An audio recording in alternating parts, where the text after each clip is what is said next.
Good afternoon and welcome to the Hampton Leftist Podcast Network. My name is JB, also known as JB Font, and you are listening to the JB Show. Here we have today the Dubuque count. Gosh, I got mixed up in my words. The Dubuque mayoral candidate. Gosh, I got mixed up in my words. Okay. Sorry, I had something going at the same time. But we are experiencing technical difficulties. Already experiencing technical difficulties, and we just got started. Damn it, James, get it together. The Dubuque candidate for mayor, Nino Erba. Hello. Nino is a member of the Dubuque chapter of the NAACP and the Dubuque chapter of the DSA, and he works for a non-profit. Nino, thank you for coming on the program. How are you doing today? I'm doing well, considering with the wretched heat that we've been experiencing. Okay. Well, you're not in Florida, so I would, see your heat in Iowa, and I'd raise you Florida. So, touche. So, yeah. Also, we're letting everybody who is typically that in our chats pour in. Quaker Socialists. Nice to see you. And one of the things that I actually wanted to do is I wanted to first ask you the question as to your candidacy for mayor. Why are you running? Yeah, so I'm a millennial, and just my life has been marked by one global tragedy after another, whether it was the 2000 election, 9/11, Afghanistan, Iraq, Hurricane Katrina, the financial collapse, and I can just continue going on, but it all falls into the same pattern, which is that basically throughout my life, the responsible adults in the room, basically for the last 40 years, let's face it, have continuously dropped the ball and have not risen up to solve the challenges that have been placed before them. And so I feel like not only as a millennial, that considering that we have to clean up the mess that they made, that it's time for us to take charge. But policy-wise, I believe I'm the best person to ascend to this position. Okay. So Dubuque is a city in Iowa, for many people who don't know. And this is a nonpartisan position, correct? Yes, thank God. Of course. I one of the things that I was actually interested in when you first told me about this was that it was a nonpartisan position, because unfortunately, when you are held down by either one of the parties of the duopoly, it tends to muddy the waters, and it also tends to make it seem they tend to put more of a stranglehold on you as far as the policies that you endorse and the policies that you fight for, because they want a separate agenda. Exactly, they do if they have an agenda. Yeah. So one of the things that I actually definitely wanted to do was I wanted to go over your policy positions. Now, as far as I know, I met you in the spaces of, the left. Mm-hmm. So you definitely are a leftist as far as, for all intents and purposes, right? Yeah. Are you comfortable saying what you identify as on the left, or do you just want to say just in general as a leftist? Honestly, whenever I've been asked that question, I kind of just use leftist, because my actual politics are a little bit of everything. I'm take socialists, take anarchists, and all that kind of stuff. And I just think that my overall political worldview is just too complex to be pigeonholed as one separate ideology. Okay, all right. We just know that you're pretty much set into the left. I got you. Okay. One of the things that I wanted to do is I'm going to share my screen. I'm starting to sound like Sabby Sabs. uh, okay. All right. So, as far as your platform is concerned, I would like to go down line by line, just to, and then I would like to get your commentary, basically on what is written here. And some things I see that I've seen that are kind of self-explanatory. But I just like to get your thoughts on this to expound just a little bit more for our audience. Okay. All right. So you talk about modernizing the city government. So it says here, it says fire Mike Milligan and hire a new city manager. Mike Milligan has been city manager of the city of Dubuque since 1993. In that time, Dubuque has been able to remake its image, but also weather some disastrous failures. Most notably, he came close to losing his job when a majority of the city council were ready to hold him accountable for unprofessional and alienating workplace behavior. Also, his push to privatize the Roshek building in downtown Dubuque was betrayal of those who treasured the building and the workers at IBM who left shortly after the privatization was complete. As mayor, I'll fire Van Milligan and replace him with someone who won't let their ego guide them in their job. Also, I'll change the structure of how our city so that our elected officials are the ones who chose the vision and policies of Dubuque, not our city manager. So you already are coming out of the gate guns blazing. You're saying, I'm going to fire this guy because he's not doing a great job. You didn't say, oh, we need just new management, and you didn't go the milquetoast route. You said, we are going to fire this MFer. Let's go. So what's your expound on that, please, just a little bit. Okay, so our city manager, like I said, has been our manager since the 90s, been there pretty much as long as I've been alive, and just, oh God, how do I start? So back in 2019, I believe, 4 members of our city council were ready to go forward with like the process of doing an investigation so that there's the full picture of his behavior and his corruption and all that sort of stuff. And then as they were ready to hold him accountable, the city council found a way to just quash that entirely. So for example, one of our city council members, she had to move to Decatur, Illinois, because the structure of it with her husband working, outside Dubuque, it was getting too strenuous. So she had to resign in good faith. But she was promised by our city council that, it would be taken care of, that she could, reasonably be allowed to serve her time still on the council until there was a replacement, but then they screwed her over, and one of our other members resigned. One got defeated in an election, and then the last one had to move out of the city in 2020 because of his job. And so all 4 of those members ended up leaving the council and one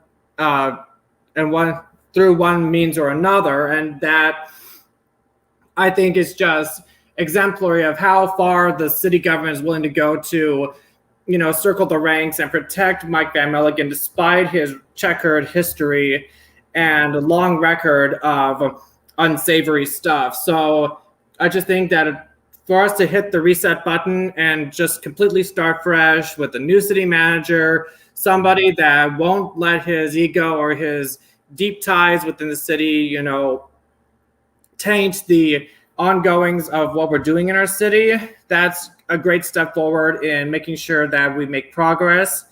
And also, I learned that Dubuque has a manager council form of government where basically the city manager, who is unelected, gets to set the agenda and the basically the ordinances that he wants or he or she wants the city to be able to pass. And then the city council, deliberates, they hold public hearings, and then it basically becomes a rubber stamp kind of process. And I just find that completely undemocratic, because if this guy is going to set the agenda for our city, then why isn't he elected? The city council is responsible for who gets to be hired and gets put in that position. So why is he the one that sets the agenda? I'd much rather that, the city council, as a democratic elected body, sets the agenda within itself and then work out all the kinks within the ordinances, and then go through the, city council meeting process, so that we can be able to have a more, accountable and democratic city government. Okay, so just a question. Are you open to eliminating that position and just letting the city council just set the agenda going forward? No, I think a city manager is just sort of like a mandatory position you need to have in every city government, because you need to be able to have someone who is able to, look at all the problems, the logistical problems, and have those fixed. Like, our roads drivable? Is our water systems working? Are there trees that need to be cut down? Are there projects that need to be thought through to the end? So, like, having a city manager be as the person that makes sure that all the cogs are working smoothly, that I have no problem with. My problem becomes when he becomes the de facto leader of a city, and the people who, put the time and effort to actually be elected officials end up having less say in the direction of our city than he does. So from what it seems like is you're saying that the hierarchical position is actually kind of cattywampus, where the city council should be over the city manager, and because they're the elected officials, and then they get the votes from the people and the say from the people, that should be disseminated to the city manager in order to fix whatever issues that the citizens say that they want fixed within the city. Exactly. Like, the city manager should be the one that executes the vision of the city council, and fields all of the complaints, and make sure that basically the main bureaucrat, for lack of a better word. So he's the one that helps the city run smoothly and have no, major crashes in the system. I got you. Okay. It actually makes a lot more sense when you put it that way. Okay, so we can definitely move on. Let's see here. So as far as you said, raise the base pay of every city employee to $15 an hour. It says the Iowa state government GOP trifecta accomplished one of its long-held and particularly cruel dreams in 2017 by stripping cities and counties of their ability to raise their own minimum wage outside of the state minimum wage. While Dubuque is caught in this bind, the city of Dubuque exists as its own employer. Therefore, it can't get away with raising the base pay of city employees to $15 an hour, as mayor, I'll do just that. Now, for a lot of us here who are, as some people may say, call us coastal elites, to us, when we hear $15 an hour, we're like, wait a minute, that is wholly inadequate. But we also have to remember that this is not New York, this isn't California, this is not even Illinois, this is Iowa. So my question to you is, one, what is the minimum wage of Iowa? And number two, is $15 an hour a livable wage within the city of Dubuque? So our minimum wage is the same as the federal minimum wage, which is $7.25, and it's wholly inadequate. And as far as the $15, that would go a long way to fixing a lot of the problems. So we have Fortunately in Dubuque, we don't have a very high standard of living. So a $15 an hour minimum wage at full time, 40 hours a week, that can go a long way to addressing all of your needs as far as like paying rent, paying utilities, buying groceries, all that kind of stuff. And having a $15 an hour minimum wage also is a huge leap to making sure that you don't get stuck in the benefits cliff because of all the onerous restrictions on how much you can make in order to receive your benefits. So $15 would go a long way for doing that.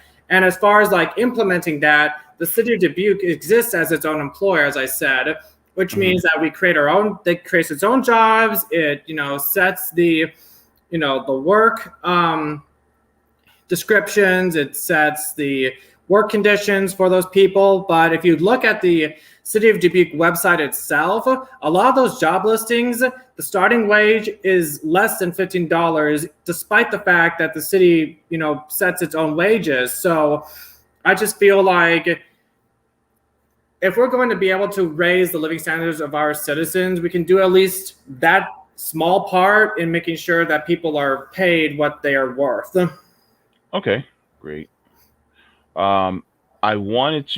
This kind of actually goes hand in hand, and I want to hit this one really quick because I thought this was pretty awesome.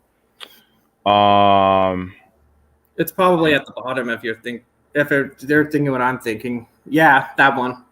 Yeah. So you said pass a jobs guarantee within the city as employer of last resort.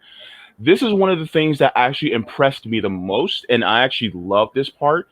And it says the number of long-term unemployment in the United States is staggering. In addition to the number of people out of work for 6 months or longer, there are numerous jobs that the city needs filled. Enter this jobs guarantee. The city will give priority hiring to long-term unemployed people, which, combined with the base pay of at least $15 an hour, will be a stepping stone to permanent work either with the city or elsewhere. So, as far as somebody who is kind of catching up on the modern monetary theory and how MMT can work in conjunction with a federal jobs guarantee. Seeing this makes me happy because that means that you're essentially trying to make the unemployment number in your city down to zero. Yeah, and one of the problems with the current unemployment numbers is that they, and I think that one of the commenters just mentioned that, is that the problem with the jobs numbers as they are represented is that they are not counting the full picture. So there are a lot of people who haven't worked for 6 months or longer, and they're just not represented as the unemployed. So in the picture, they make it much rosier than it actually is. So what I want to be able to do is reach out to those people who have fallen in the gaps and tell them that, hey, we are offering you this opportunity to make $15 an hour with a sturdy job.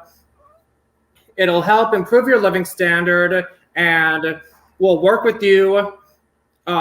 If it's a temporary job, even if it's a seasonal job, we'll work with you. And once you get into that position, we'll work with you to see whether or not you want to continue staying working with the city, or if you want to, branch out and find a different job that pays more. So I just think that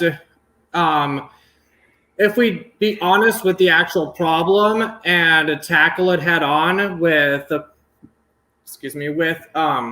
giving those long-term unemployed people jobs, get money in their pockets, and soon their living standards would be raised, and they can be able to, make desperately needed improvements in their lives, whether it's, refurbishing their living space, whether it's maybe even buying a used car that can be able to get them from place to place. So it's all about raising living standards, which is something that I'm deeply dedicated towards.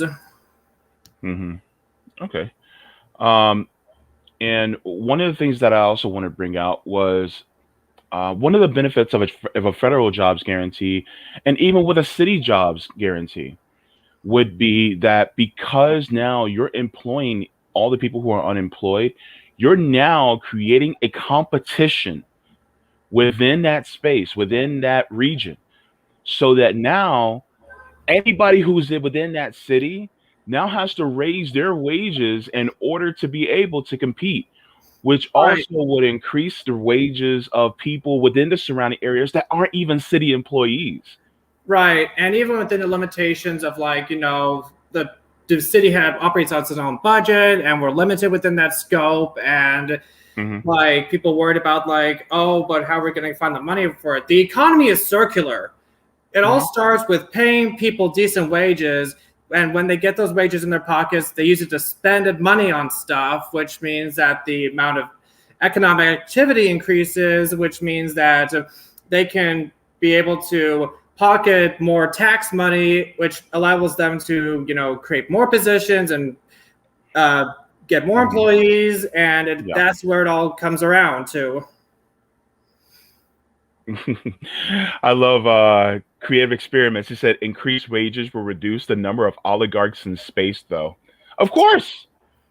I Isn't mean, that what we want? is that the goal, right? Mhm. We want to. I don't want to see more phalluses going up into space. I just don't want to see that. If I want to see that, I'll buy one and I'll throw one up in the air myself. Uh, okay, so before I derail this entire conversation, I want to move on to some other aspects of your platform as well. We're gonna go back up here. Um, I want to move on to housing because this is something that we're emerging on a major housing crisis. I think Mhm. there's somewhere upwards of 6 million people are about to be evicted within the United States. Mhm. You said reduce homelessness to zero by 2030. So that's in 9 years. You said establish public housing by 2030.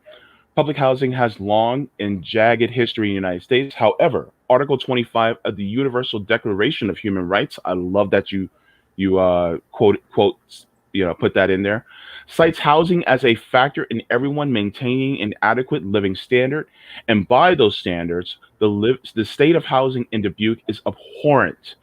As mayor, I have a plan on bringing public housing to Dubuque. There are numerous multi residential buildings up for sale at any given time, and instead of letting them gather dust, the city can buy the properties and rehabilitate them so that they are brought up to code and up to 2021 standards. Then the rental units will be open to homeless and low income residents to live in. So that sounds pretty effing awesome. I'm not going to cuss because, I don't want to lose monetization. But yes, that is an amazing thing because you're basically implementing a housing for all within your own city. Mhm. Um, please expound on that because I know you said if you've experienced homelessness before. Yeah, so between the middle of 2018 and until basically February of 2020, I was effectively homeless in Hmm. Dubuque. So I was I was couch surfing with different friends' houses. I ended up staying at a hotel for over 6 months, and like I have the uh, serenity to know that none of that I don't regret any of that because it was all a learning experience, but it wasn't pleasant Hmm. I mean, like I enjoyed, I am thankful for my friends who let me stay in their houses and stuff, but like when they do the national research on homeless, they do not even consider people who are couch surfing to be homeless, which to my mind is it's dumbfounding. Like, how can you just justify telling people who are basically living at the benevolence of their friends, that they are not homeless. Like they are literally are in that spot because they have nowhere else to go. Exactly. And so I just think that when the city, goes out of its way to purchasing multi-residential units, because there are actually two in downtown that are very close to each other and are still up on the market for sale. Like the city, spending money to buy those properties, I mean, that's instant, cash that they can be able to, give to the realtor. So this makes it look a lot more real estate than you would think. And then after those buildings are purchased, the city can then, hire people to survey the building, and if there are desperately needed improvements, like getting rid of lead paint and replacing all of the outdated appliances. Mm-hmm. I mean, that's economic activity that you need to pay people, give wages to, and just improve those buildings so that they are, energy efficient and livable. And then once all of that's completed, then we go through the process of seeing who's homeless, who needs housing at this very moment. And there's a lot of housing discrimination in Dubuque. And for those people, we integrate them into those buildings. And, the rental pricing is all that. I have not gotten that far yet because I don't know the mechanics of that. But these places will be affordable. They will be essentially refuge for people who have been homeless and who are struggling to find decent housing in the city, given the very bad housing market we've got. Yeah. Jen Batch says, or even short-term housing like hotels. Been there. That's houseless. Period. Mm-hmm. I've been homeless multiple times, and so I know exactly what that's like.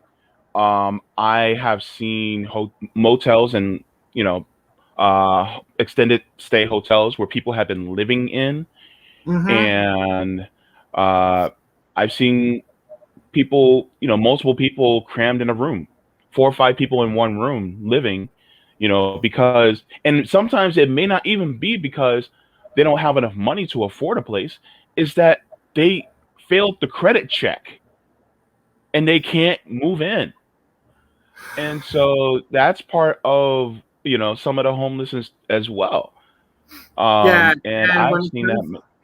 Right. And also for like my stay at the hotel, like, I mean, you can go on about, the quality of hotels and be like, but this hotel I stayed at, this is not a Marriott. This is not a Holiday Inn. This is not a Best Western. This is a place that is an ADA nightmare. Mm-hmm. Like it's like my room was so small and so cramped that it literally was a struggle every day to even just use the bathroom, because the amount of space between like the door opening and the space allowing for so it doesn't hit the toilet was disastrously small. So like people think like, oh, you're living in a hotel, it must be pretty nice. And it's like, have you seen the hotels that actually offer, monthly prices for people? Yeah, exactly. Let me see. Eric Gray asks thoughts on 3D printed homes. What are your thoughts?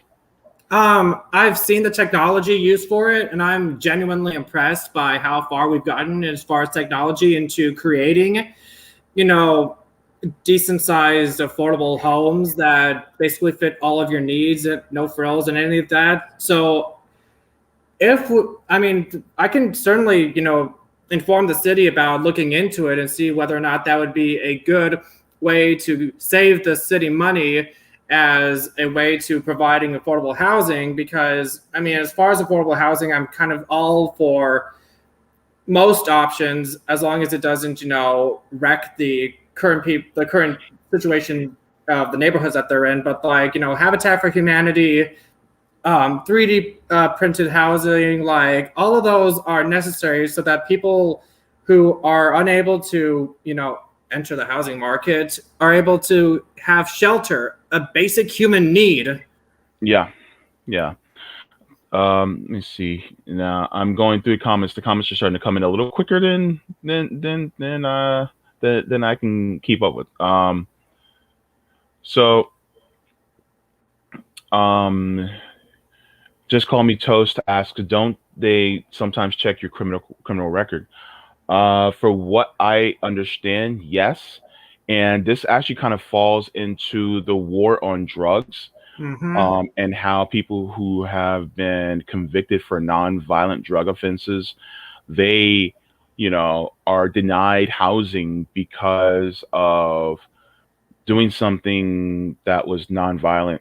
And so that also is a barrier to keeping people from, being housed and having a home. Mm-hmm. Yeah.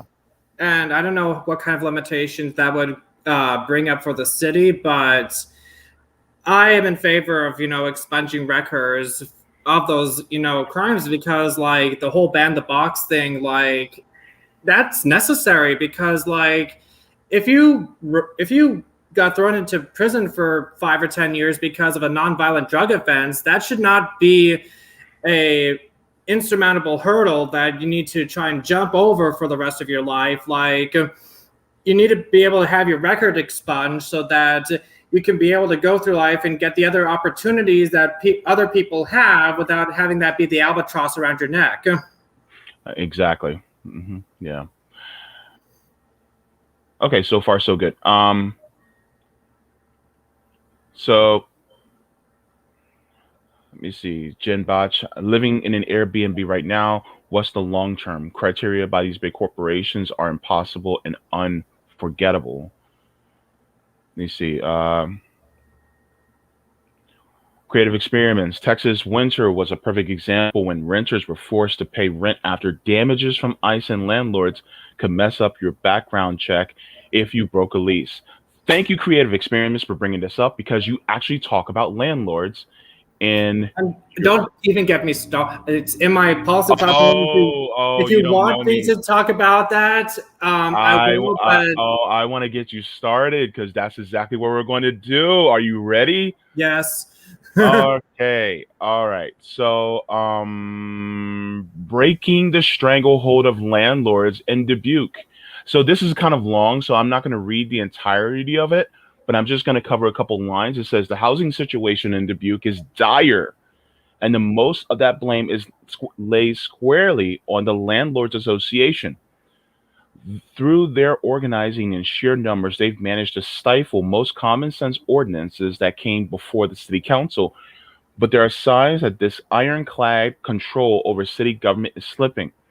The priority category designation of the city utilizes, utilizes have been a godsend.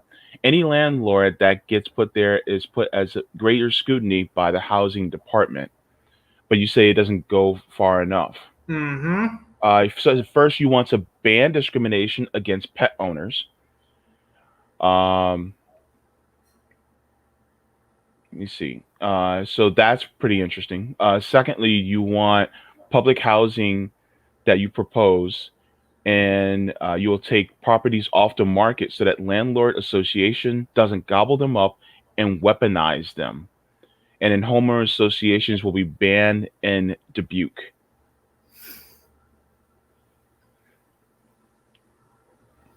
So this is pretty interesting. Mm-hmm. Um, It says, lastly, structure how rental licenses are doled out by the city. Will make them annual renewals, and if any given landlord accrues $100,000 or more of net profit in any given year, they must pay a small tax to the city or have their licenses revoked.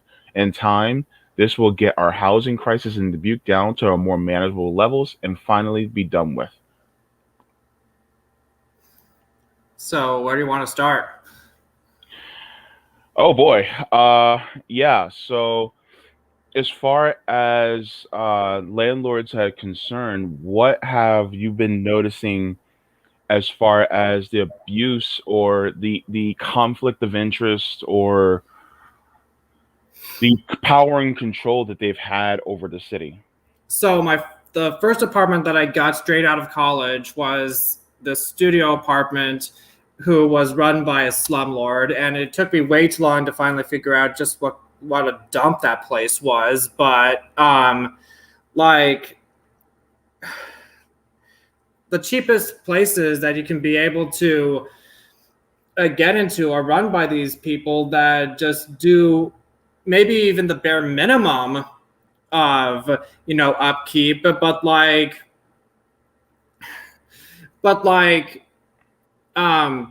had, my place was a pigsty when I moved in. I spent several days cleaning it. It was so filthy. And then things like, the clogs would get drained. My appliances, my refrigerator wasn't even from the 20th century. And then I had to move out of there because I got bed bugs 3 separate times. And Oh yeah, and so that experience traumatized me to the point where I just am not seeing, I'm seeing the same things happen over and over again with other areas of Dubuque. And I'm like, the reason that this exists is because the Landlords Association that we have in Dubuque is so entrenched with our, with our city, and they hold so much power. And the priority designation category, I think, is an absolute godsend because it is holding several of the worst of our landlords accountable, but it doesn't go nearly far enough. And so I just think that being able to break down some of those barriers will help, chip away at that power until we can finally get our housing crisis fixed. So, for example, the open discrimination part of it, it's so alarmingly commonplace that it is like a fact of life. Forget about the fact that so many of our listings, just outline, ban people who have Section 8 vouchers from getting their foot in the door in the first place. Even more places are just straight up no pets. There's this just pervasive stereotype or straw man argument that people, if they open to people who have pets, that they're just going to trash the place for some reason. But I happen to believe that most people who own pets are responsible pet owners. So I just find that line of thinking to be offensive. So, knock down that barrier, get the doors open for pet owners. And when you open the door for pet owners to move into your apartments, that opens a lot more, opportunity for people, because there are a lot of, educated people who want well-paying jobs, and they want to look at Dubuque and be like, oh, this is an attractive city. I want to move here. This looks like a nice place to raise my kids, or this looks like a nice place to be able to settle down. But when they, look at the places that are open for apartments and they say no pets, no pets, no pets, it turns people off from the idea of actually wanting to move to Dubuque. So they're going to move elsewhere. So I want to be able to get that fixed. Mm-hmm. Also, with the Homeowners Association, and this brings me back to last year when perhaps this is a major fluke, but Geico put out that one commercial that doubled as a PSA, where this suburban couple was like, oh, we love our whole new place, amazing school district. And the HOA has been very involved. And then there's this Karen with this Tyler by her at every single second. She's just being micromanaging every single aspect of their hedges. They're not breaking down their cardboard. They can't hang up their plants because it's a violation of the Homeowners Association rules. She's chainsawing down their mailbox because, according to her, it's 2 inches above their regulations. And so I can't believe Yeah. you act like you haven't seen that commercial. I'm surprised by that. I have not, but it sounds hilarious because it reminds me of the association for my condos. Yeah. Oh. Yeah. Yeah. So Well, so I hopefully, kind of identify. hopefully your basement isn't, leaking and has massive cracks in the concrete as of right now. Moving on. So let's see. Also, I wanted to get back to the chat just a little bit. There was a question that was asked that was a really good question. Oh, I think I passed it. Oh, here it is. Beauty and the diabetes. Diabetes. I'm sorry, that name is hilarious. But what about RVs, tiny homes? I live in one. Land would need to be zoned for them. Oh, the mobile home situation, like in some cases that's as bad, if not even worse, because um so I have not seen the John Oliver piece that he did about mobile homes, but the mobile home situation in this country, especially in Dubuque, is dire. Like, because far from, these people who live in mobile homes, like, these people have even less control than people who are in apartments owned by local landlords, because at least one of our mobile parks in Dubuque is owned by this company out, like, they're in Colorado. Hmm. There's no local presence from that company. They have no ties to Dubuque, and yet they own this massive plot of land that people are using for their mobile homes. And increasingly, these companies are abusing their authority by jacking up rates and putting so many extra burdens on these people who most likely are poor, live on limited income, and have X, Y, and Z issues that prevent them from moving into a standard apartment or a house. So it's just unbearably cruel. And that's part of one of the reasons what I want to be able to try and do is that if you don't live in this, at the very least, you need to at least live in the state if you're going to try and pull that crap on people. But if you're out of state, then you need to pay extra for your rental licenses. Otherwise, give it up and give it to somebody else, preferably the city, so that they can be able to be treated better. I got you. Very good. Thank you. Going back to the chat, just checking to see if there's any more questions in the comments. Let's see, Noli D. I'm so grateful I've been able to make rent this year and a half. The homelessness in my area is growing, and the landlords are getting away with evicting people. Um, Yeah, so fortunately, the city government right now is being proactive, which I'm thankful for, in making sure that these people who are about to be thrown out because of the expiration on the eviction moratorium, they're working to make sure that those people get into transitional housing so that they're not, completely thrown out onto the streets. But my fear is that they're not moving fast enough, and the clock is ticking, and there's going to be people who fall in the gaps and get thrown out anyway. And as if the homelessness problem in Dubuque isn't bad enough as it is, like with the shelters and our rescue mission already strained because of the pandemic, like any other further spikes like this will just end up causing a complete shutdown of the system, I fear. I got you. Also, let me see. Beauty and the diabetes. My biggest concern is land being rezoned to prevent them from being set up on private land. I'm in a rural area, and this is the only option for us, some of us low income. Yeah.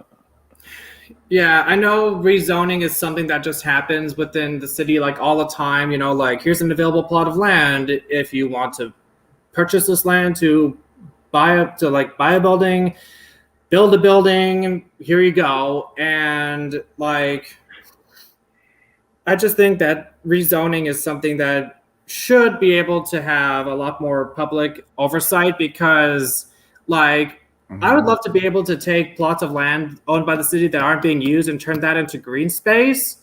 Hmm. Or if the local Habitat for Humanity wanted to build more homes because they got an influx of donation money, then I'm okay with doing that as well. But like, I think when it comes to rezoning, if you're going to, you know, buy out or sell off the land that you already own, make sure that it's going for a worthy cause. Hmm. Um, Meg from Fred Hampton Leftist co-host. She said houselessness is a health care issue. Being homeless exacerbates chronic health issues. Oh, don't I know that? Yeah, yeah. I have a chronic health issue as well. So if I were homeless, then they would definitely exacerbate my chronic kidney failure that I have right now. And when I was homeless back in 2018, my mental health just cratered. And it took me about a month and a half before I was able to see a psychiatrist and get started on mental health meds. And those improved my condition. Hmm. They improved my condition, but I can honestly say that my mental health only got seriously improved once I got this apartment because now I have stable housing and I can be able to take care for myself in this area. Yeah, and see what stability gets you. That's what stability gets you. Mm-hmm. So I would like to go on to some other policy platforms for you from you as well. Um, you say that you want to, and you see, clean out the city of Dubuque, fire every police officer and firefighter implicated of illegal behavior in the two lawsuits brought against the city of Dubuque. Um, Now, I just have a question, and I'd be remiss by my co-host Nick from Fred Hampton Leftist if I did not ask this question. As far as what is your stance on defunding the police? Our city, our police department's budget that comes out from the city is bloated. Hmm. It is like it's beyond it's beyond justification what the amount that Hmm. they give to the police is. Hmm. And with these lawsuits in particular, like a good way to be able to take a lot of that money, out of the police department budget is just basically to fire all the people that were implicated in those lawsuits. Hmm. Like the one because these two in particular deal with gender discrimination and sexual harassment. And if you're Hmm. going to engage in that kind of behavior, you don't deserve a job within the city, period. Hmm. Like, if your hatred towards women is so great that you've got to make their lives hell in the workplace, then find another job if they think that that behavior is acceptable. Hmm. And I just do not see any reason for us not to be able to continue to do that, because ever since that lawsuits have been Hmm. filed, not a single police officer has been held accountable for their actions from that lawsuit. Hmm. Not a single day of forced vacation or suspension without leave or being fired or any of that. So why Hmm. are these people still, within the police department? They shouldn't be. And it's just easier on the first day being sworn in to tell them, hand over your badges and clean out your desk within 2 weeks. Hmm. And if they are going to complain about, oh, but finding a new police chief, finding new police captains, hiring new people, that's going to take all the time. And I'm going to be like, that's not my problem. You could Hmm. have dealt with this on your own by getting rid of the people who did this behavior in the first place. So Yeah. now you've got to clean up your own mess. And I'm not going to be the one who's going to shed tears over it, because I think that, making sure that women are safe in the workplace is more important than whether or not the police are able to have their, full force funded or not. Hmm. Let me see here. Noli D says, "Did you guys see the story about the Detroit cop with 5 complaints against him. The chief that promoted him makes over $260,000 a year. Get rid of them both. That's exactly how I would put it. And one of the things that also kind of connects with it, you had in your platform, you put in your platform about the decriminalization. That's down. Oh, thank you. Let me see. Decriminalize marijuana. As far as the amount of what the city can be able to do, like it's extremely limited because the scope of what decriminalization or legalization of marijuana, that's all controlled effectively by the states and by the federal government. So until Iowa, gives the green light to go full legalization, then we're stuck in this, quagmire of marijuana, still being a arrestable drug and stuff, which I find abhorrent. So the very least that the city can be able to do is to effectively decriminalize it by telling the police department to not arrest people who have simple possession. Like if you're in your car or in your house and you just have, a gram on you and a pipe, like that is nothing that you should be, arrested and thrown in jail for. Yeah, this kind of goes in line with the whole defunding the police, because if they're not arresting and they're not attacking people for possession of marijuana, then that means that is, less funding that you need for the police within that area. Okay. Let's see. There was another one. Let me see. Creative experiments. Detroit firefighters caught crashing vehicles, drinking and driving. Now, is that on the clock or off? I mean, drunk driving is a bad problem regardless, but like if they were drinking and driving on the job, then they should be fired. Let me see. Let's see. Eric Gray, the most up-to-date police budget in my city website is $50,309,000. As a math teacher, I have shown this to my students, and we are outraged, to say the least. What city? Yeah, Eric Gray, what city is that? Are you in? Because I'm curious about that. Yeah, because our city budget is roughly 16 million out of 100 and some odd million each year. So like the police department gobbles up more than 10% of our budget straight off the bat, and I just think that is not anything that is to brag about. So I want to get to at least one more policy position. This is something I've never heard of before. Okay. You said establish a citywide animal abuse registry. Let's go on that. This is unique that I've never seen from anybody else before.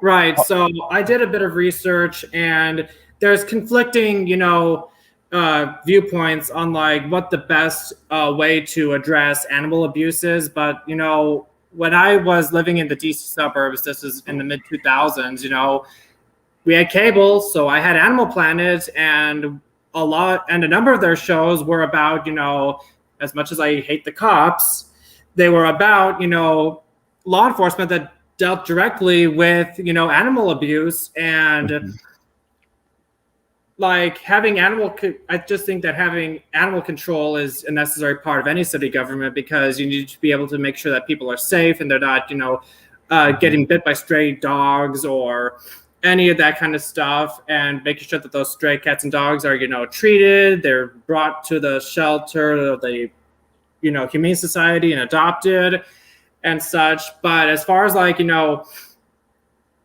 the animal abuse, registry, like, I think it's a wise idea to make sure that pet stores and the Humane Society have a list of all the people who have been convicted of animal abuse, so that they have an understanding of who not to sell animal or give animals to, because like many of my friends are pet owners, they are responsible pet owners, they abhor animal abuse, and the idea that people can be able to buy a new pet or a new animal after they've tortured, abused, even murdered some other animals, to me, like, those people should not own any more pets. We're getting close to the end of this interview, but I just wanted to bring some attention to the comments, basically expounding on what we've been talking about. Eric, let me see, Eric Gray, he said that he's from Fort Myers, Florida, for the bloated police budget that he was speaking about. Quaker Socialist says domestic violence and sexual assault are not in any way addressed by police. Successful strategies are high risk DV task force, Massachusetts model, and multicultural immigrant coalition against violence. Exactly. And like for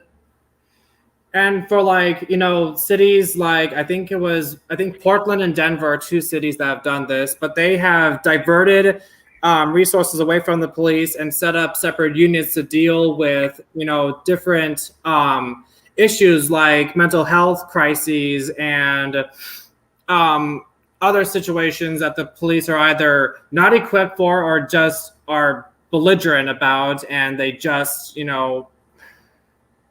and people end up getting assaulted or killed because of those situations. And like, I would be all for diverting some of those funds, because when I had a mental health crisis back in 2018, I was able to get in contact with some traveling counselors from Hillcrest, which is the mental profit in this area that helps deal with mental health issues a lot. And that got me on the track to getting started to see a psychiatrist, to get on my meds and all the positive stuff I needed to help improve my mental health. So I would be all for taking some of that police money and maybe giving it as a because I know that the city does provide financial and media buoyancy to nonprofits. Okay. So any last any final thoughts that you wanted to give as far as so the one legacy that I want to leave as mayor of my city, and it's in the policy platform itself if you want to screen share it, it's about getting the emissions, carbon and greenhouse gas emissions in Dubuque down to 0 by 2030, because climate change is seriously the #1 issue that should be addressed right now. Because if we don't get climate change fixed, then nothing else is going to matter. And I just think that the goals that people have set for themselves, be it at state, city, federal, or global, if you're tracking how everyone's doing on the Paris Agreement, like, it's all woefully inadequate. Like this idea of we're going to cut 50% from these levels by 2030, and it's also unnecessarily complex. Yeah. So it's a simple goal: net zero by 2030, and we do that by installing solar panels, creating green space, updating our appliances, making sure all of our buildings are up to code. And be relentless about it. If it costs a lot of money to do that, then so be it. Because the reason I want net zero by 2030 is that I want to be able to prove to everyone around me, the state of Iowa, large cities like New York and Los Angeles and Chicago, federal government, and people globally, that not only is this necessary to address climate change, it's also doable. And Yes. all it takes, literally, is willpower. Yeah. So I don't care how painful it might be to phase out natural gas entirely, or how much money it's going to cost to purchase trees or solar panels or new refrigerators or any of that. It's all necessary because all that money we're going to invest in the here and now is going to be paid off in spades in the future. Perfect. Thank you so very much. Yes. Nino Erba, member of the Dubuque chapter of the NAACP and the DSA. I just want to thank you for joining us today. And, I'm glad that we were able to have this conversation. Hopefully other candidates for mayor, especially ones that are nonpartisan, are able to look at this and take some notes for how they're able to run a city and be able to benefit those of us who are the most disenfranchised. Yes, Mm-hmm. I'm glad we had this talk as well. Mm-hmm. Thank you so very much, and we'll have you on again soon. Yes, thank you. You're very welcome. All right, bye-bye. So we're going to be bringing in we're going to be switching gears here for a little bit. We're actually going to be talking with my Fred Hampton leftist co-host, Sabrina Salvati. We're about to bring her in right now. Sabby Sabs! JB! My homie, how's it going? Good, how are you? All right. So yeah, I am exhausted. Same here. Yeah. I told you, like, when you messaged me this morning, I was like, JB, I haven't even made it out. I'm just waking up. Yeah, I know. Because I saw like you were strutting out there. Like, what in the world? Like, you were in Boston, you were just like, and you had the camera in front of you. You were like, what do we want? Medicare for all. When do we want it? Now. I was like, okay, that's what's up. So I was just like, okay, that's my homie. Okay.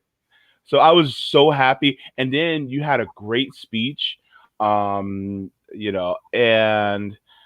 I'm proud of a lot of us here on Fred Hampton Leftists, particularly people like yourself, Afeni, Rome,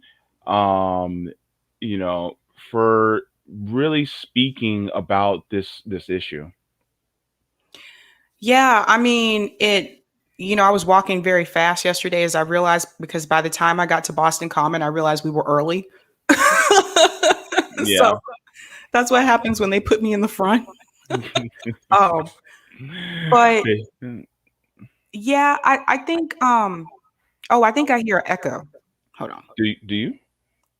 Yeah, I think so. You may have to mute. Okay. Let me see if I still hear it now. Okay, yeah. See, I don't hear it now.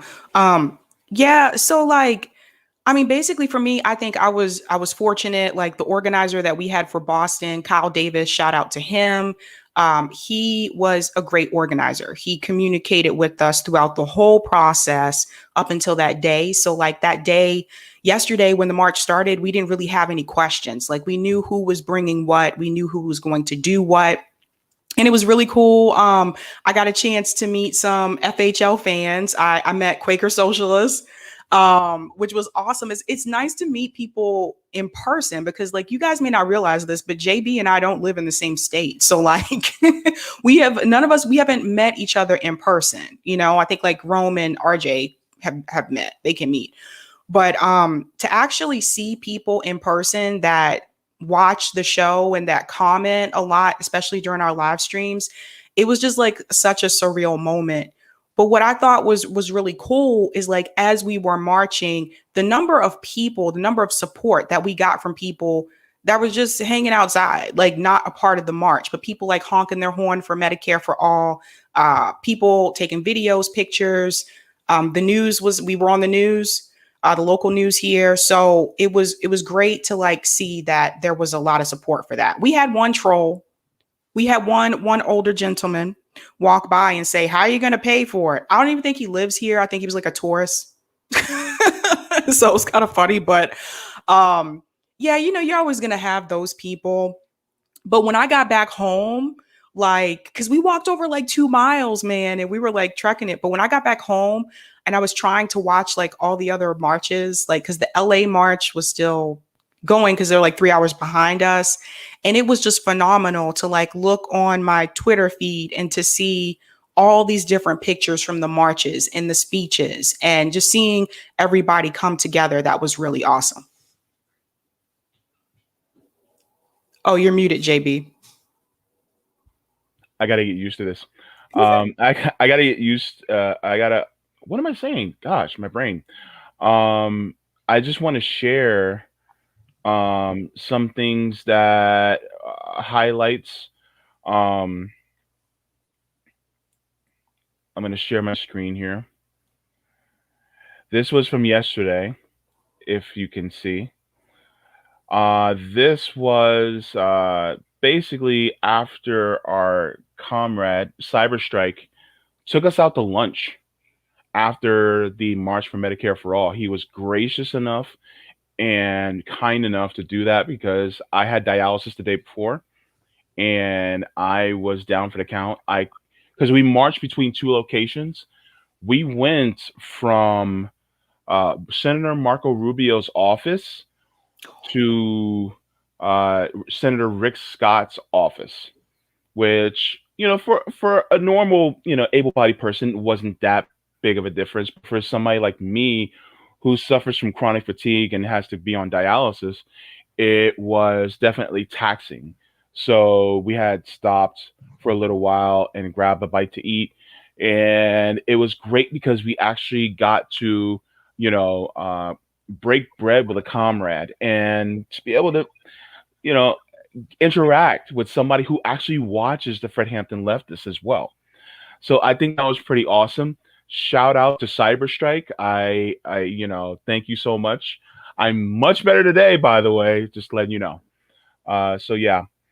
And then there was another one that I wanted to bring attention to was that there was us featured in an article, and I'm sure you've seen that already. This was from Common Dreams, and Common Dreams. The title is "Medicare for All Advocates Take to the Streets in Over 50 U.S. Cities." Holler at your boy and at your girl. Sabby Sabs, you were out there. And I am just thrilled. However, the only gripe that I have is that you had a lot of people online that were basically just complaining from the sidelines. Haters, trolls.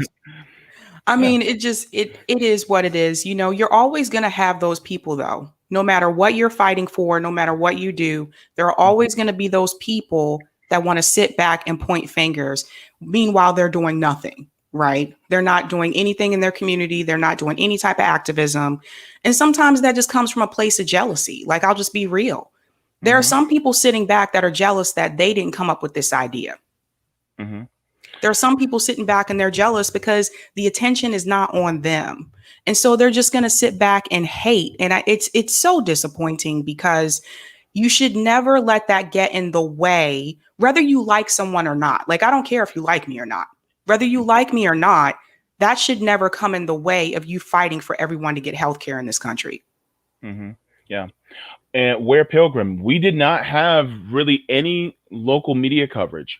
In fact, I tweeted at Dinesh Broom of WFTV Channel 9 here in Orlando, and no response. And no response from West Channel 2. Channel 6, none of these new local stations even appeared at all. The only people that appeared outside of our group was the police. That was it. Of course. Yeah. And did you have any police presence in Boston? No, but you know what though? Like I think they're used to us having protest here because it's not uncommon. Any weekend, you can go to the Boston Common and see some type of protest in front of the State House. Mm-hmm. The only time I notice when they tend to bring out the police is when the protest seems to revolve around police brutality. Mm-hmm. If it's going to be someone that's a controversial figure, Mm-hmm. that's speaking, or if it is a super large event. So, like for when Bernie came, there was cops everywhere. Mm-hmm. When people protested against George Floyd, the George Floyd murder, there were cops everywhere. So Mm-hmm. that's usually when Governor Baker will send them out. Gotcha. Gotcha. There was just two police officers on bikes in our area. And first of all, I was just like, "Oh, what the hell?" All right, and we were in front. They didn't show up until we were in front of Senator Rick Scott's office, and the guy had one of the organizers had just one amp. That was it, and apparently one of the security guards inside the building called the police and said, "Oh, well, they're just being too loud." Um, Now, Meg can be able to attest to this. We were what 200-300 feet away, and we couldn't hear. And so there was probably about maybe 150 feet between us and the front door. And if we couldn't hear from 200 feet away, then how are they calling the police on us? It's just they just didn't want us there. Yep. Yep. So That's a yeah. big part of it. I saw something in the chat that I wanted to, I think it's from David, that I want to answer. This is a good point because David was saying, like, if Sam Cedar did a Medicare for All march, I'd support it. I don't care that I generally don't like his show or that stuff. Just get beyond the personality thing. And I agree. Like, that's the thing. Like for Jeff and the Jeff Hive people, Mm-hmm. coming after us and stuff like that on Twitter. If Jeff would have organized a Medicare for All march, I still would have been a part of it. I mean, I think that's the thing I want people to understand. For me, it was not about the personality. It's not about the figure. But to sit back and to come after us and attack us and call us names and just to misrepresent information. I saw how taking clips from speeches and making it seem like it's something that it wasn't. That's just at that point, you're just trolling, man. You're just trolling. You don't have to like us as a person, as a people. That's cool. But to let that stop you from marching for Medicare for All because it wasn't your idea or because it wasn't done through the Democratic Party or an electoral process, that's just childish and foolish. We've been trying to tell you guys this all along on FHL. We're about bringing the people together and creating direct demands and direct service. We're not trying to get you to just rely on politicians to do it. We want you to do it within your community too. So if you think the only way of getting things done is through the electoral process, that's fine. You can think that way, but don't come hating on the people who are trying to do things a different way. Oh, you're muted. I'm trying to be responsible here. But yeah, one of the people who responded and who was complaining a lot, especially about the marches, because we put attention on Nina Turner and we said, look, you're not attending these marches. Medicare for All was supposed to be one of your signature policy positions, and you're not saying anything about it. And a lot of them were saying, we just need to get Nina Turner in office. And I said, you know what? The policy matters more than the politician. Yes. Because Nina can go in and she can completely fold Please go ahead. I mean, it's just a reality. And like, here's the thing, like, I'm not telling you, if you live in Ohio, I Hmm. don't. So I can't vote for Nina anyway. But if you Hmm. live in Ohio, I'm not telling you not to vote for Nina Turner. What I am telling you is not to get your hopes up. Let's not Hmm. do what we did before with the squad, what we did with Bernie. I mean, even Bernie's proven to be disappointing, with working with Biden and things like that. Like, don't get disappointed like I did with Obama. Like, that's just what I'm saying. Just don't get your hopes up too high. And then I think you'll be all right. Hmm. Yeah. And a lot of times, like politicians come and go, but policy will last, especially universal policy. Like how many times have we've seen them try to cut Social Security or Medicare, you Yeah. know, and they've been failing left and right at doing it. So don't they think that if we were to somehow get a universal program like Medicare for all, they know it would be extremely difficult to cut it or to get rid of it. So Exactly. so the policy matters more because you can vote out a politician, but to Yep. get rid of a universal policy, that has staying power. Yeah, and I mean, I want to remind people about the civil rights movement. Hmm. Dr. King didn't say, let's wait until so and so gets into office. Hmm. Dr. King said, no, we need to come out and hit the streets. And it was Hmm. Black people and white people marching Hmm. together. Yeah. So if Dr. King would have said, let's just wait until this person gets in office, Hmm. we'd probably still be sitting at the back of the bus, JB. Yeah. Yeah. I ain't sitting in the back of no bus. I'll be damned if y'all let me sit in the back of the bus. I want the disabled seats right there, right in front where everybody else is disabled that can sit. I'm sitting right there. And y'all better stand up. You better not be no able-bodied young man and just be sitting there like this. Oh, you stand there on two legs, you can sit, you can stand up. Like, nah. Get your ass up and let me sit down, boy. Sorry, I just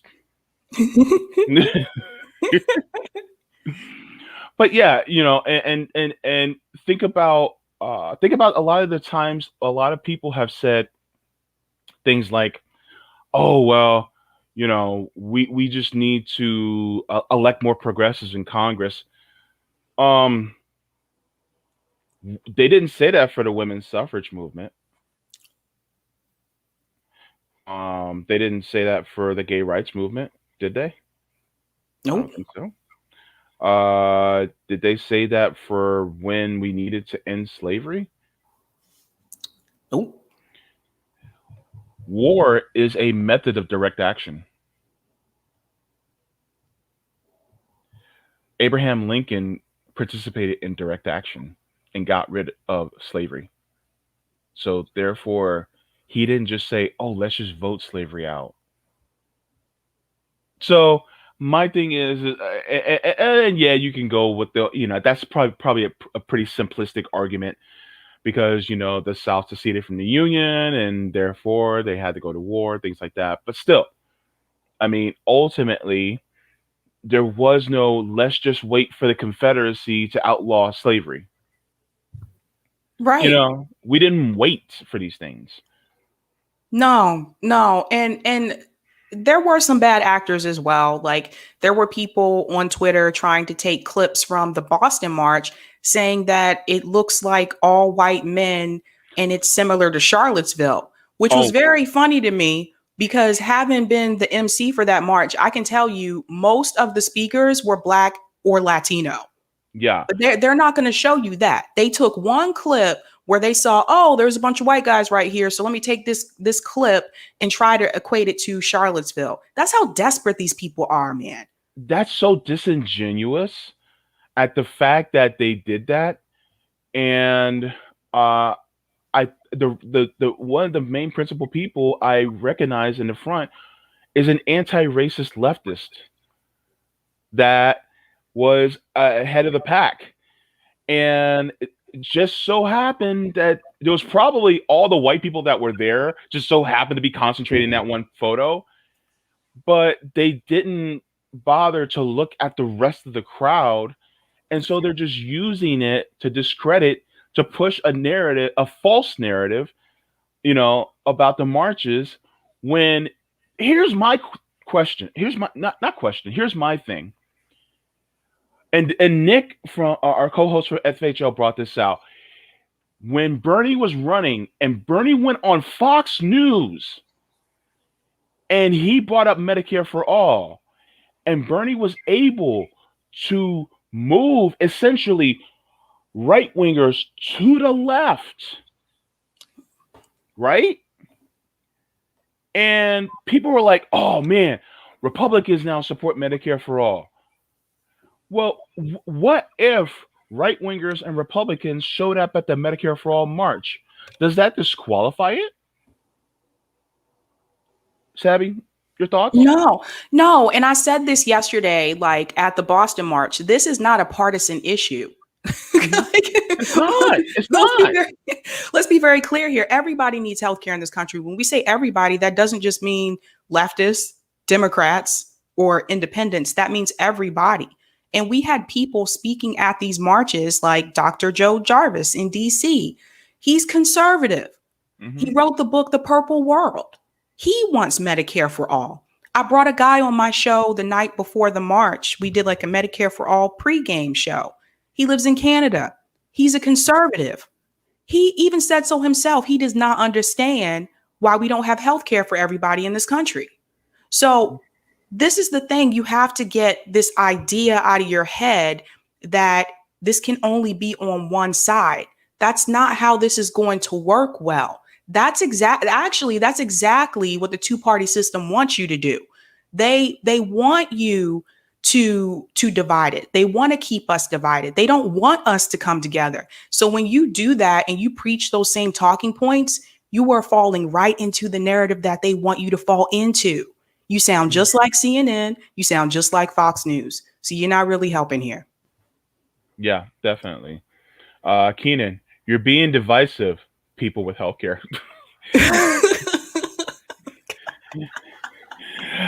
Right? I don't know what to say. You don't have to say anything. Your laughter, lets us know how absurd it really is. Right? I mean, think about this. And you've heard me say this many times. I'm like a broken record. That people who are comfortable have no sense of urgency. No, and I want to remind everybody too. I was really impressed with some of the turnout for these marches, especially the one in LA. Mm-hmm. And what was the other one I saw? Oh, Chicago. Mm-hmm. I was really impressed. I think we could have had more people if some of these people with larger platforms had promoted those marches. Mm-hmm. And TYT. Yeah. Like TY, like, come on. Like, if you have like millions of subscribers and you didn't promote those marches, and they knew about it. Yeah, they did. They knew about it. Kyle Kulinski knew about it, and he did talk about it. To his credit, he did talk about it. I wish he would have showed up to one. That would have been nice. And Mike Figueredo, to his credit. In fact, he actually shared a video of Fred Hampton leftist Afini.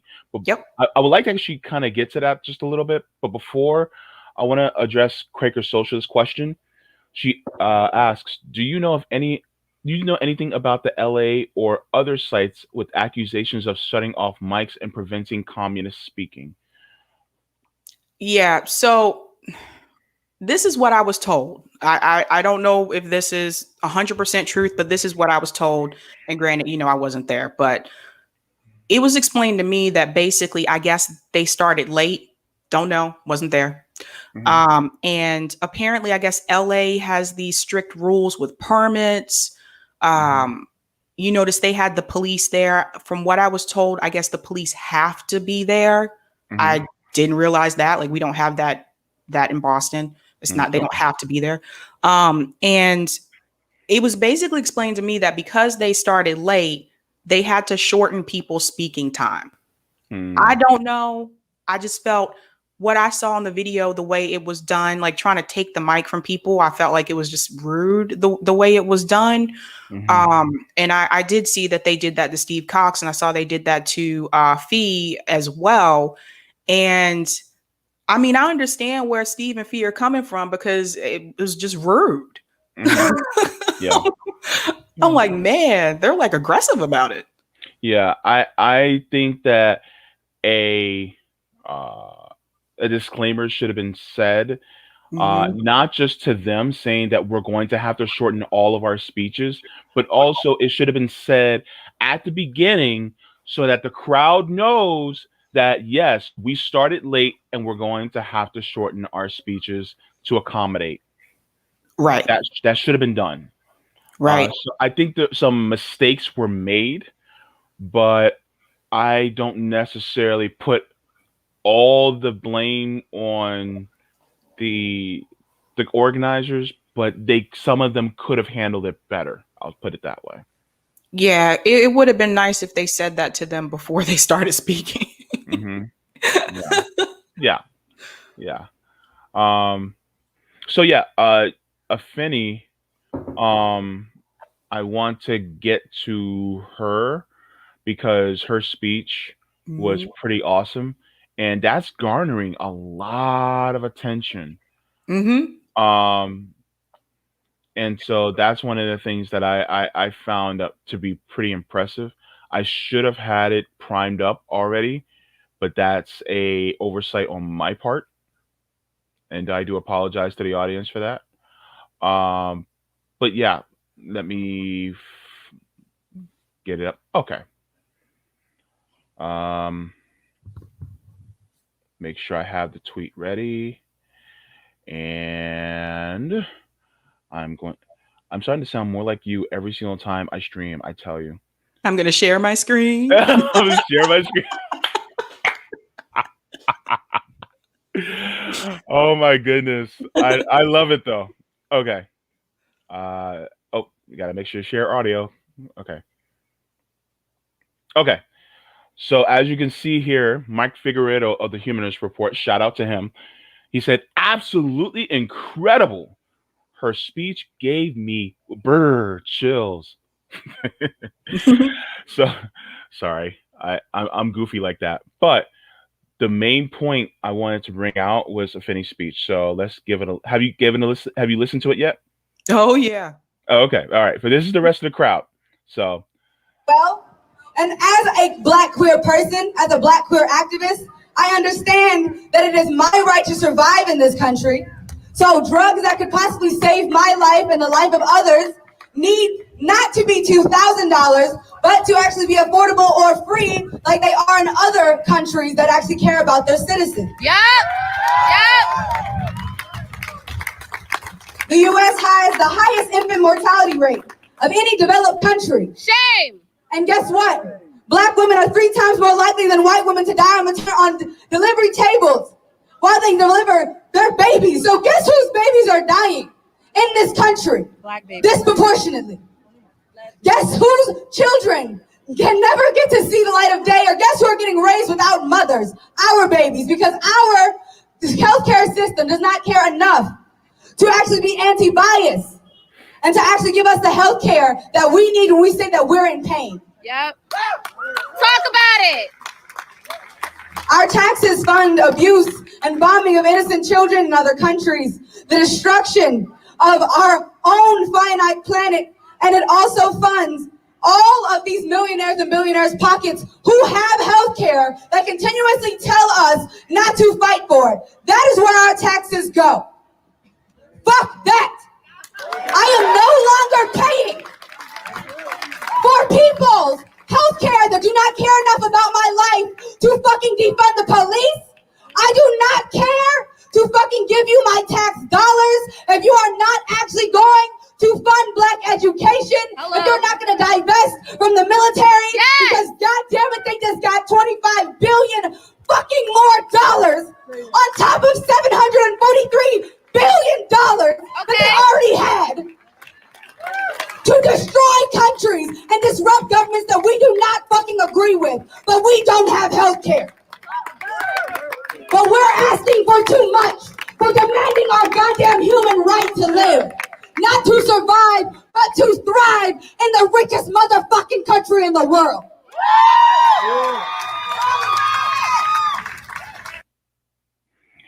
So yeah, that's Afeni. That's Afeni. Yep. I just wanted to bring that up because I was just like, you know what, that is yeah, like Keenan, that flame, yeah, that was so. So, what are your initial thoughts, please? Yeah, I knew like when Afeni said that she was going to be speaking, I was like, this is going to be awesome. I said the DC crowd is not going to be prepared for this. Because she came on my show and I got so much feedback from people saying, oh my God, like she's fired, like when is her show going to start, like so I knew it was going to be like an awesome speech. So very well said. And I can understand like where she's coming from when she talks about what happens with Black women, with doctors as well. I don't have kids, so I haven't gone through that situation, but I do know people that have. And just from my own personal experience, I am very particular about who I choose as a primary care provider because there are so many doctors that have been taught that Black women do not, or Black people in general, do not feel pain because we have different nerves or some crazy ish like that. Yeah. And they will not take our pain seriously. And there have been times I've switched primary care providers because of that reason. I can tell when they're genuine and when they're not. And it's scary because there could be something seriously wrong with you, but because your doctor thinks that because you're Black, you don't feel pain, you're just exaggerating, it can go unchecked. And my advice to Black women like listening to this is if you feel that something is wrong, even though your doctor is telling you, no, it's just all in your head, you're fine.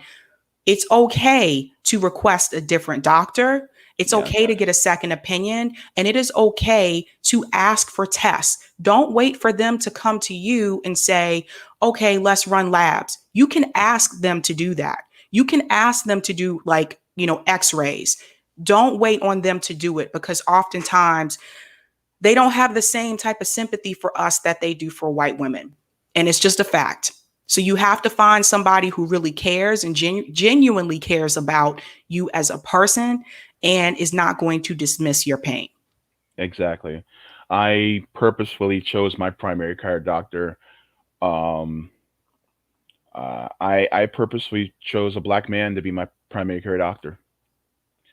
I didn't want to have to focus on identity in that way, but I have to. I have no choice because I also wanted to choose one that was LGBTQ friendly because I needed that, and I got my test done. I got my first physical ever this year. I'm 37 and I got my first physical.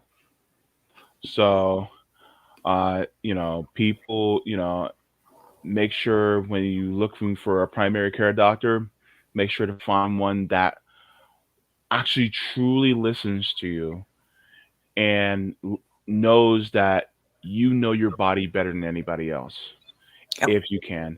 And while we're still continuing to keep fighting for Medicare for all, at least have somebody that listens to you, in the medical field. Yeah. And on that note, I want to say, guys, please get your physicals. And I say this because I've seen so many people, feel fine. They feel fine. So they skip it. And then later on, they end up with issues that could have been prevented had they been going every year. But please don't skip those, you guys. Those are, very important. And but again, that goes back to the healthcare system, because if you don't have health insurance, then you have to pay out of pocket. And I only know how much this stuff costs because, like I said, one time before when I was in between jobs and the only option was to do Cobra, and that would have been like $600 a month. And I'm like, no, I had to pay out of pocket for my doctor's visit. And then I had to pay for the labs. All that came to a couple $100. Wow. Let me see. Ghani Abdul says apparently Kobe, friend to the show of FHL, an indie citizen journalist, asked Cori Bush about forced to vote because we have to give credit to Cori Bush. She did show up to the Washington March, and he asked her about forced to vote and said that she said that it was about creating division or something to that effect. She also didn't endorse demands of Medicare, March for Medicare for All. So it's like, hang on, you didn't endorse the demands for the march, but yet you showed up and attended the march? Really? Um,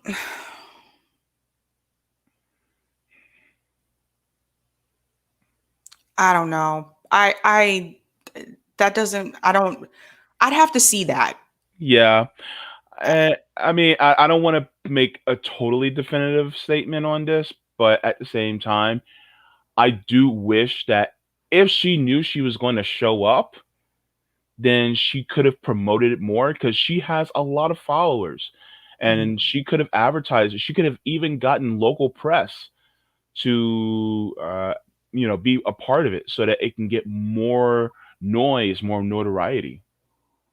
Yeah, no, I agree. I don't know about, I guess with the division part, maybe she's talking about online, like leftist division, some of the stuff that we've seen on Twitter, Hmm. but asking to fight for healthcare for everyone, that shouldn't create division. No, it shouldn't. So yeah, thanks, Ghani Abdul. Um, Hang on, I want to go through the chat just a little bit. Let me see. Valerie Purcell says the biased nature of the medical professional against Black people is beyond reprehensible. Mhm. Let me see. Um, let me see. Afeni brings the fire in this movement that we need. We need charismatic, fierce, unapologetic leaders. Anyone pretending to be offended by someone speaking with passion is not an ally. Yep. Hmm. I completely agree with that. Um, Let me see. Let me see. Her silence is disappointing. Oh yeah, I think they're talking about Nina Turner because she hasn't yet speak about it. Somebody said, I don't know if this is true again, I'll have to go back and watch it, but someone said on Twitter she mentioned it at her event. I don't know for sure though. I haven't seen that. I would like to see a recording if she did. Yeah, same here. Yeah, yeah. Let me see. All the speakers were on point in yesterday in DC, and Afini started off soft right, and that's right. Celeste, Celeste. I'm sorry. I don't. If I mispronounced the name, I apologize. But yeah, she set the tone for the Yeah. entire thing. At my Orlando rally, we had okay. So this is the crazy part. I was the only person that spoke that was not running for office. Wow. Yeah, yeah. The first person that spoke, I forgot her name. Olivo, her was her last name, but she's running for Senate in Florida. She was saying a lot of the right things, but she sounded and seemed very polished. Very polished. Black woman, two kids, seemed like she was just, you know, had the keratin treatment on, had the ponytail, everything just looked just right. That's how it looked. She looked like, hello, how are you?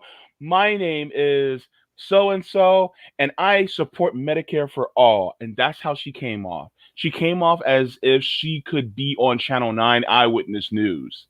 She looked like she can be, yeah, she just kind of seemed like that. And I was just like, really? Really, sis? Come on now. you know, What, was Christina Livio there? I think that's her name. Yeah. Christina Livio. Okay. One thing I will say about her though, because I interviewed her like a couple months ago. Hmm. She is a strong activist. Really? Yeah. Okay. Yeah. Okay. Okay. Well, Mhm. I'll take her a look because it just she just seemed like she knew like every like point and it's just like boom, boom, boom, and then I kind of give her a pass because she had to leave. She couldn't go to the second location because she had her two kids with her and they looked like they were under 5. And so Yeah. I was like, you know what? It's hot. She got two kids under 5. And then I saw one of them look like he kind of was kind of tired. I was like, you know, you're a young mom. Give you a pass, and you know you can do that and do your thing. But I take notice of those things, you know. Um, and so I just want to make sure that you know who we if we do vote for somebody, Mhm. then we are voting for somebody who's real, who is authentic. And some of us can come off as polished sometimes. You know, I know sometimes I probably can. So I just wanted to make sure that we are just in that space of being as authentic as possible. Yeah. Yeah, I could see that. I mean, Mhm. it's hard at this point. I think we're skeptical of like a lot of people that are running because of our experiences from the past. Yeah, definitely. Yeah. Let me see. It took me over a year and a half and 13 interviews to find a good doctor that worked for me. He had to close his o- he had to close his office, and I have yet to replace him since COVID started. I'm sorry. Wow. Okay. Yeah, no, that was like a thing. Like there were doctors that had to like during COVID here in Massachusetts too. There were doctors that were like, yeah, I'm not going to be able to be your doctor anymore. I think Wait, hold up. What? there were doctors here in Massachusetts that were telling their patients, like during COVID, were telling their patients that, I'm going to refer you. Here's a list of other doctors that you can start seeing because I'm not going to be seeing patients anymore. Or they closed their office. Wow. My dentist actually did that. My dentist closed and my dentist moved back to Saudi Arabia. Oh my That's gosh. how far he wanted to. He was like, I'm out. Like it just, Wow. yeah, because I think under the COVID conditions, especially doctors that were high risk, Hmm. I think they just didn't want to be having like in-person contact with patients. Wow. That's crazy, man. Yeah. I did not know that. Like, this is the first time actually ever hearing of it. Yeah, Um, there are some people who are like no, and I know some people that moved here during COVID had a difficult time getting a doctor because not many people were taking new patients during COVID either. hmm. Yeah. Um, Celeste, what are the demands of the march? If you go to M number 4 all.org, they actually have their list of demands there. I don't know them offhand, so I can't necessarily get them to you at the moment. So I do apologize. Um, Jen Botch says the only time I ever had to consider Cobra was after being laid off, and the ends was fantastic for. Oh, sorry. The insurance was fantastic for insurance, but for me and my 3 kids, premiums would have been almost 3,000 a month. Who the f could do that unemployed? That's crazy. I've never Mhm. had to use Cobra because I just went without as far as insurance goes. That's what I did. Yeah, it's expensive, dude. Yeah. Um, you see, did Corey attend the march or just show up at the speakers? I'm going to get the real DC scoop and report back. Thank you. Thank you, Quaker Socialists. That's a good point. Unfortunately, I found out late last night. I think me and JB were up late last night. Yeah. Yeah. Damn it, Rome. Wrong. Um, but I found out late last night that apparently Status Quo, they filmed the DC march and their video was removed.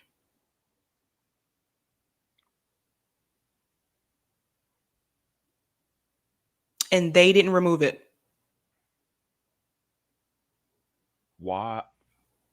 I don't know. So I don't know if anybody else filmed while they were there, but like the only thing I got to see was I saw Afeni's speech, and I saw part of Marianne Williamson's speech. Everything, anybody else, I didn't see because they took it down, their video down, which is unfortunate. I don't understand it. No one else's video was removed. That's wild. We're definitely being suppressed. Definitely being suppressed. And this is one of the reasons why I got down here.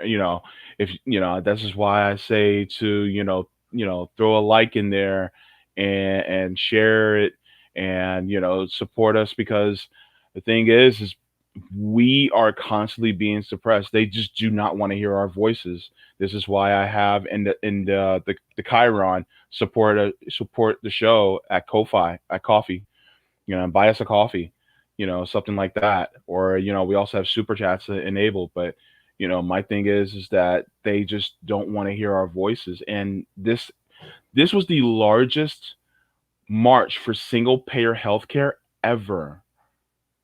And we're already getting suppressed. That's gotta tell you something, right? Nah, well, I will say, like, all the March videos that I was able to pull up, I still didn't get to watch all of them yet. They did get a good amount of views, I think. Like, I think everybody that I saw so far broke 1K while they were live streaming. So that was, that's pretty good. But that's also because Medicare for All was actually trending. And I only know that because I saw it on Tube, Tube Buddy.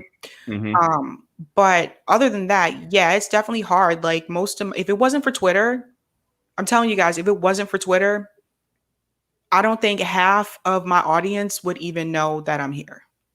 Yeah. Same here. Meg said that I was supposed to speak at the Orlando March, but there was communication issues with the organizer. Which she may be privy to that information, and she didn't get to speak, and I was flabbergasted that she didn't. I wish she had, but she also gave her speech on our live stream. Is closer to the end of the live stream here on Fred Hampton Leftists. If you go into the playlist collaborations, you'll see the Orlando Medicare for All March, and closer to the end, you'll see Meg's speech there. So please feel free and go there and check that out, and check out Meg's speech as well. Yeah, and someone put, hopefully their interview will be up on their Rockfin. That's right. I think Status Quo is on Rockfin, so maybe we can find it there. If they put it there in time, I don't know. But this is why I tell people it's always good to back up your stuff, because it just you never, you never know. Yeah. There's a lot of chats going on in here. Wow, you guys are really, really talking. Oh my goodness. Whoa. Now I know what you go through, Sabby. when you do your lives. I'm like, good Lord, you guys can talk. Okay. Actually, guys, just to let you guys know, this is actually literally the first time that Sabby and I have ever done a live together. So this is something to celebrate. Quaker Socialist, if Sabby wasn't speaking or my friend wasn't founder of March for Medicare for All, I would not have attended with so many elected officials candidates. Cori Bush is a poser. Ew. Man. Woo. She kept it real. Man, I think I have had some people tell me that they were like, you know what, after the squad, I just don't even want to participate if there's going to be like candidates and stuff. Yeah. And you got to meet Quaker Socialists too. Yeah, no, that was like awesome. It was so weird, JB, like meeting people that were like, I love FHL. I love Mhm. watching you guys. I was like, oh my gosh. Like it Yeah. was weird seeing people in person. Yeah, it was really, really cool because I was just like, man, um, I was like, I met, think about 3 or 4 people who were like, oh wait, you're JB from FHL, right? I'm like, uh, yeah. Who's asking? And they were just like, yeah, well, I'm a fan and we love you guys. And they will, whisper over and they would go, oh yeah, my favorites are Rome and Afini. And I'm like, really? I'm like, no, that's cool. I'm like, you came over to tell me that Rome and Afini is your favorite and you said it right in front of me. Get out of my face. No, I'm just kidding. Oh my gosh. It was so cool though. I absolutely loved it. Yeah, So one of the things I learned from this experience, and this is a heads up to anybody that's the content creator. Yes, you can use StreamYard mobilely, like on your phone, but I don't recommend it because the audio was the quality of the audio was not good. So next yeah, time I would bring my laptop. yeah. The thing is that I couldn't have brought my laptop. It wouldn't have been able to be as mobile as I would like for it for it to have been. But I'm just glad that I was able to at least do that. And I was having issues with StreamYard yesterday actually because I couldn't find the go live button on the phone. And then I was just like, you know what, forget it. I'll just go straight live on YouTube, and that's what I did. But then when I went back, I found it like after my stream was over, and I was so frustrated. So I know it wasn't as easy as I thought it would be on the mobile. I prefer to stick to the desktop with StreamYard. Sorry, StreamYard, but yeah. yeah. uh Heathen Socialist said a lot of us went to telemedicine. I did that with my cardiologist last year, actually. I did telemedicine. Mm-hmm. Yeah. I just don't like it as much because, I prefer the more in-person approach, but we may do for what the circumstance allowed. You see, a lot of doctors here in South Central Florida are doing most visits virtually. I believe it. I mean, Florida, we have a lot of cases, especially with COVID and especially with that Delta variant going around. I mean, we got to be very careful. Guys, wear your masks, please. Even if you don't necessarily believe in the vaccine, I'm not going to get into the vaccine, anti-vax. I'm not going to get into that, but at least wear your masks because your mask is to protect you from other people, and the mask is to protect people from them from you. You know, it's just like, and I hate to give this visual, but it's true. If you have two guys standing in front of each other and they're both peeing, then they're peeing on each other. If one guy wears a pair of pants, but he's still peeing, he's only peeing on himself, even though the other guy is still peeing on him. But if both guys are wearing pants, but they're peeing on themselves, but they're not peeing on each other. That's a good analogy, JB. Disgusting, but it works, right? Okay. By the way, JB, I heard you do a Russian accent last night. Oh no!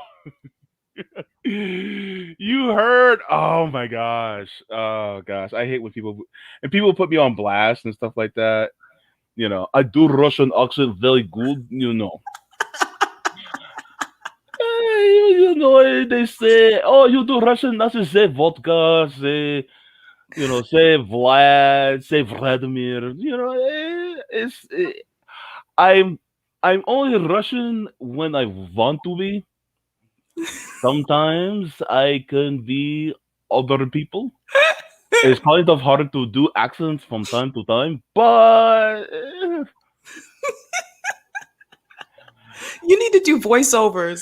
you know what? I actually want to. I actually want to do voiceovers. I actually want to do voice acting. It's just a lot of people they don't really you have to get into like the coaching and things like that So unfortunately, I haven't been able to, and plus it's kind of expensive, to get into that as Mhm. well. So yeah, um, yeah, there's so much that I want to do. I also want to do. I actually tried to get on the Bernie Sanders campaign so that I can do a voiceover for his campaign commercials. But yeah, I didn't because know that. yeah, I wanted to do campaign commercials for him because I can I can do the campaign voice and I love it. you know Medicare for all, a Green New Deal, housing for all. I wanted to do that, but but they were like, screw you, we don't want to hear from you. So I was like, okay, all right, new phone, who this? Oh my god. What?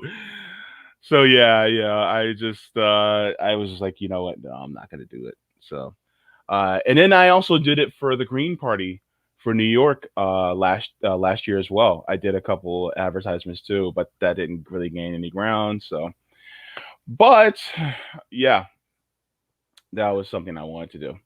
Wow. If Jay, oh wait, Quaker Socialist, James, oh, wait, hang on, wait, hold on, you said something. Oh, perfect analogy. That's an impressive voice over work, JB. Thank you so much. Um, but yeah. So we did it live, and I was just like, you know what? Okay. So because everybody, because I've been accused of being Russian before. What? Oh yeah. So okay, so all the insults that I've had, I've been called white. I've been called a paid troll. Okay. Um, yeah, I ain't paid for shit. And I've been called, what have I? I've been called a Russian bot or a Russian like infiltrator or something like that. And I actually made a response video. I need to find it, but I said I never met Black Russian before. I If so, then I must be Black Russian. I said something like that, and they were like, "Oh, they didn't respond." But I'm just like, it's ridiculous, you know. Oh my god.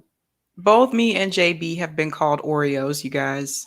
Oh, we got to have a conversation about that one. We need to do a show about that. We need to do a show about that because of the way I speak, and there's a term that's used, especially in the Black community, that's called code switching.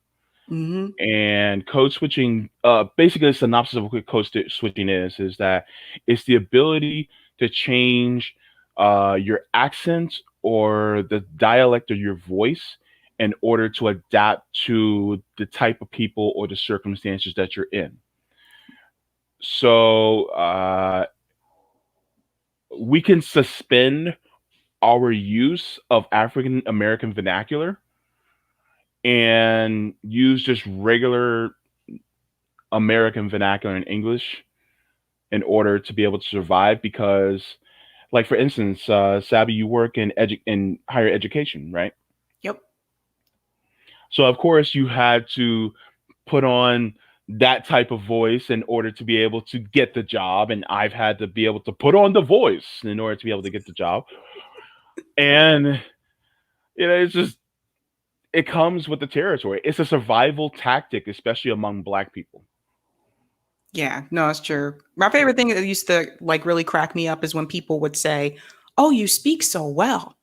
You never hear them say that to white people. Never hear them say that. I'm like, how am I supposed to speak? Like, what? How do I speak?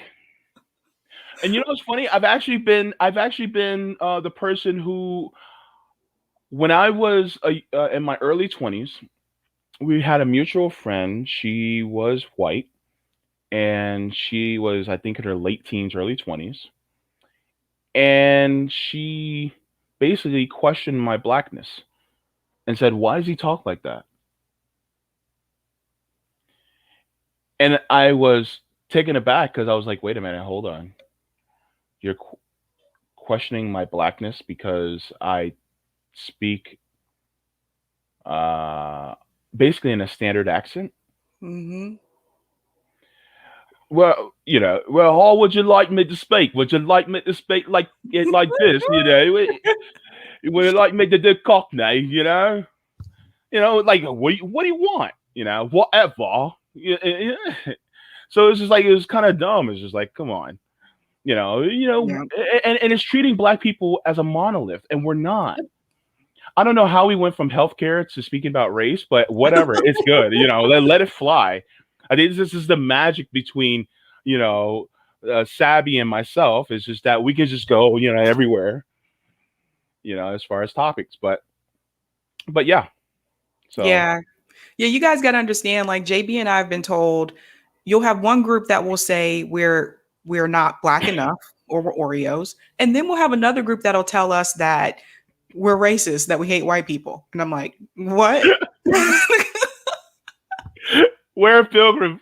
Pip pip cheerio.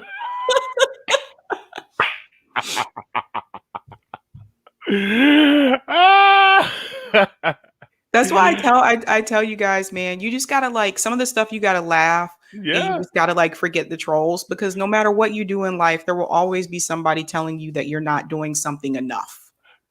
Hey, Sabby, I just got a visual of you dressed up as like some English debutante with a big ass fascinator on top of your head.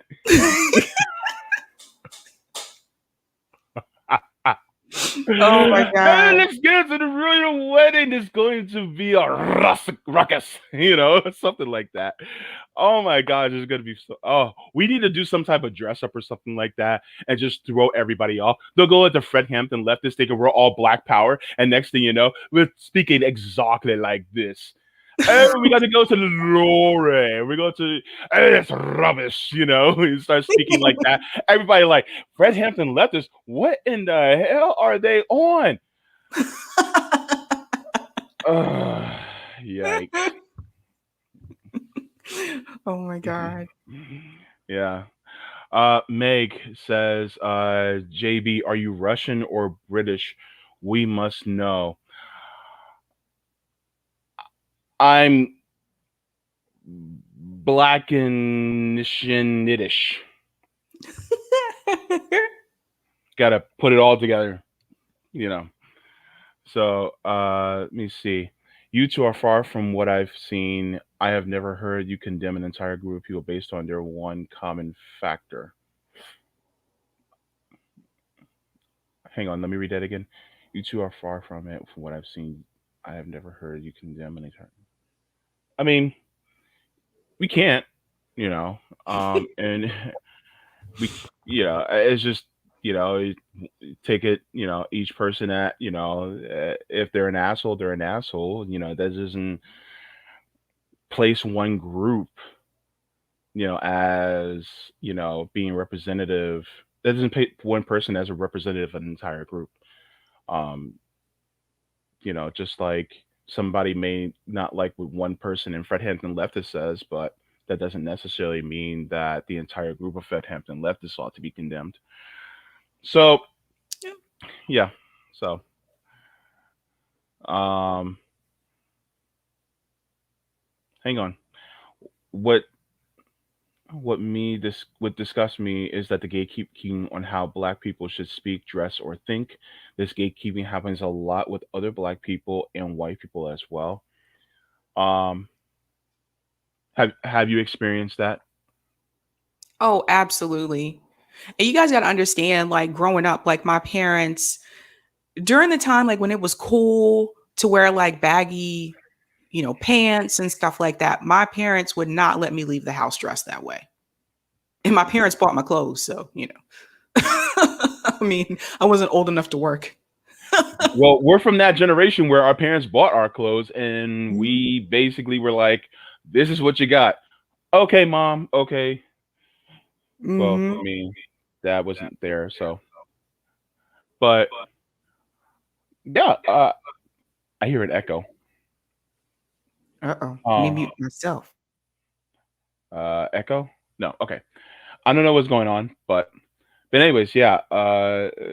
So we were part of that generation. Plus, I was raised deeply religious. So if I started coming to school dressed that way, and plus there were a lot of kids who I also knew that were part of the same, religious organization that I was a part of, that word would have gotten back to my mother. Plus, my mother worked for the school system.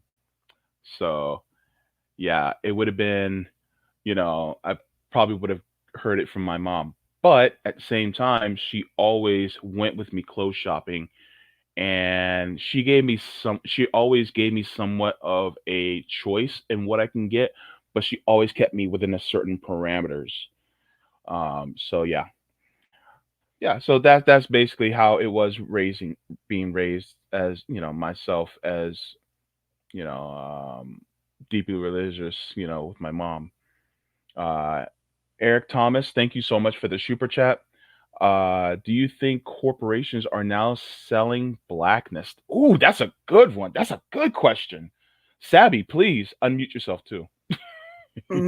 Cadillac, Nike. Hmm. It's so obvious too. Like these commercials, um, started seeing more of it after, the George Floyd protest. I started seeing more and more of that. I'm like, man, you guys weren't doing this, but you didn't care before. Hmm. Um, Yeah. again, it's all about consumerism. Hmm. They're just trying to make money. That's Yeah. it. Hmm. I wasn't expecting to go over, but Sabby, can you stay for like another 20 minutes? I can. Okay. All right, because this is a really interesting part of this conversation. I kind of don't Mhm. want to let this go. It's really interesting. But yeah, I as far as corporations selling blackness, um, just watch BET.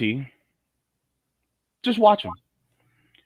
You'll see the BET Awards sponsored by McDonald's. Really? Sponsored by Ford. So yes, it is definitely co-opted by corporations. Whatever the culture demands or whatever the culture takes direction into, it will do that. In Germany, the culture in the 1930s was Nazism. BMW, guess what? They were like, Nazis, we're down with them. Now it's all about being gay. Oh, gay rights, BMW, hello. That's the way it is now, right? So they basically co-opt to whatever they can because it's all about profit. There is no principle when it comes to corporations, especially within capitalism, because they just want to make the money. They just want to make the profits. So if hate is the culture, then they're going to go with the hate. Yep. If cultural, like social justice is the norm, then they're going to go that route because that's Yep. what makes the most money. Yep. It's all about money for them. So you can't believe it. Like even like Jeff Bezos, like last year was like Amazon stands with black people, and I'm like, no, you don't. You don't even treat your workers right. Yeah. It's like how are you going to talk about being for black people and people of color within your business model when you're not even paying us a living wage? Like make that make sense. Like you're saying it in word, but in practice, you're not doing anything that is conducive to those of us who have a little bit more melanin in our skin. So it's unbelievable, right? Yep. Hmm. It says, "Damn, bro, does that mean I shouldn't buy any more Beamers? Cause I got a Beamer addiction. Totally relatable, right? We all deal with addiction." Okay. um, Let me see. Eric Gray. Well, most of my students are black. Most of my students are black folks, so either way, they are likely to get harassed. And yeah, reminders about first impressions are important. Yeah, so this is one of the things that we also have to do is we have first impressions that we have to get past. And then sometimes we can kind of like ease our way into being more of ourselves when we after we meet someone.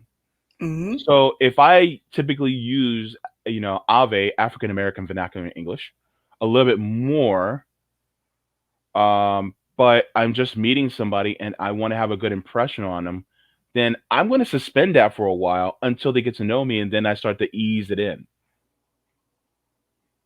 Agreed. Hmm. Agreed. Hmm.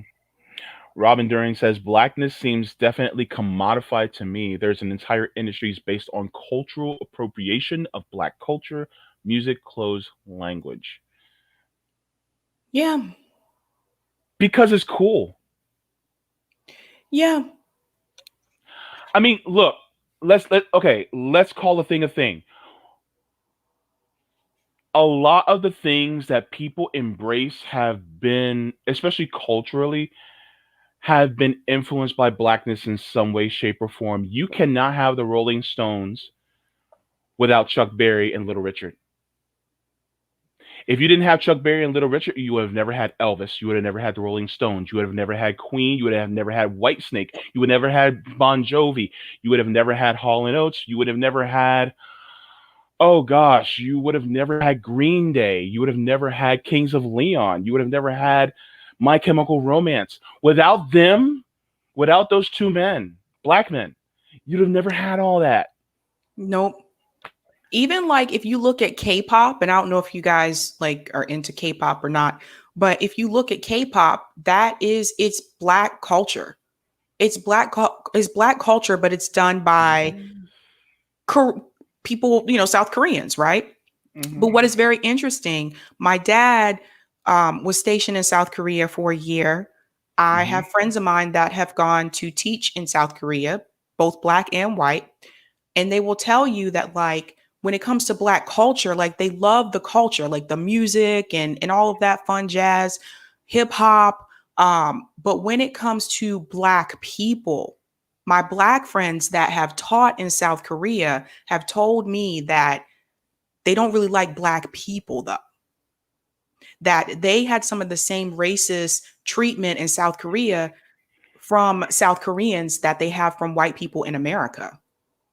And so, again, this goes back to the cultural appropriation. It's like you do have sometimes, and that's not to generalize everybody in South Korea. Just want to make that very clear.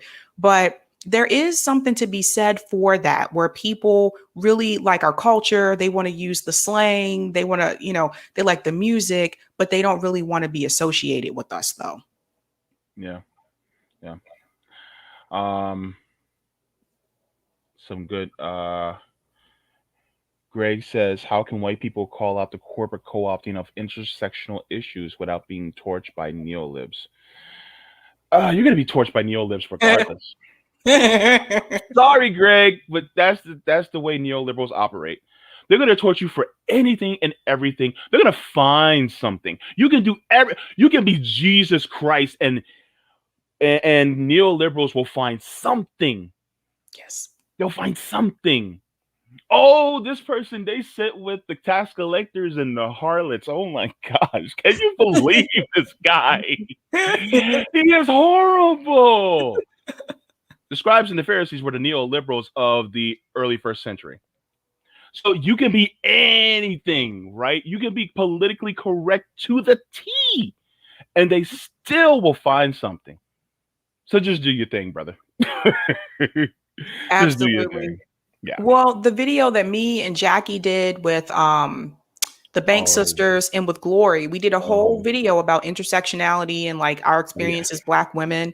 Some fool, and I mean that one on this one, Some some fool, yeah. fool took that video and made a clip of it and said that we're racist for talking about our experiences as Black women. Y'all know that when you look at Sabby Sabs, she is clearly not racist.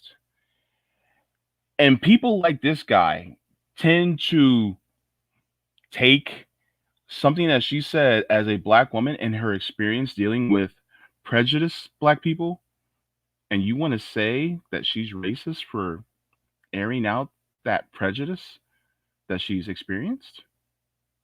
Really? Yeah, no. Yeah. You're you're basically that's kind of a racist move right there because you're discounting her experience, and you clearly know that she was not necessarily generalizing, but she's saying what her experience was. And then that kind of goes back to that whole Blue Lives Matter thing, because what I was trying to tell people even back then is that a lot of those people, they don't want to hear about it. This is what it boils down to. They don't want to hear about how our experience as black people. They don't want to hear about racism, especially if it's their culture that's doing it. They don't want to hear about it. So they'll do things like this. They'll say, "Oh, this person's racist because they talked about their experience as a black person." Doesn't even make any sense. Or, they'll do Blue Lives Matter, right? Which that actually didn't make any sense either, because blue lives and black lives are not the same thing. Black people, black is a race. Look, there is no such thing as a blue life. For those, the only people that should say Blue Lives Matter are Smurfs. Are there Smurfs in real life? Are there? Gargamel. Why in the hell do Blue Lives Matter? Because Smurfs do not live in real life and they do not exist. Right? You don't see these tiny little magical blue people running around. So therefore, why is Blue Lives Matter? No, your life is not a blue life just because of the occupation that you chose. People need to get that through their head. When you get home as a police officer, you can take that blue life off. This don't come off, baby. This don't come off. Please, take this over. Yeah, it didn't make any sense. And then those same people, not to bring up January 6th again, but this is the perfect example. Mm-hmm. When Officer Signick, I think I pronounced his name right, was killed at the Capitol, where were all those Blue Lives Matter people? Oh yeah, right. Where they go? Yeah, where they at? And so it's always a blue life mattering until that blue life is also a black life. Oh, yep. Just a little, Leslie, side note, I love Hall & Oates. Yes, good. They make great music too. And the thing is that, and I want to make something very clear, because we have a lot of critics. We're getting a lot of critics. Fact, you can be pro-black without being anti-white. I repeat myself. You can be pro-black without being anti-white. Case in point, myself and Sabby. This allows for intersectionality, and this allows for solidarity so that we're able to liberate ourselves. Thank you for coming to my TED Talk. The more you know. So yeah. That's the whole thing. People need to get through their heads that we're all human beings on this planet. We have to depend on one another in order to survive. If we don't depend on each other in order to survive, we will die. Get it through your fucking heads. This is one of the reasons we're demonetized now. Thanks a lot, James. But I just demonetized us. I'm sorry. Oh no. Put in some super chats in the chat, just like Rome said. Go ahead, do it. We pour out here. but you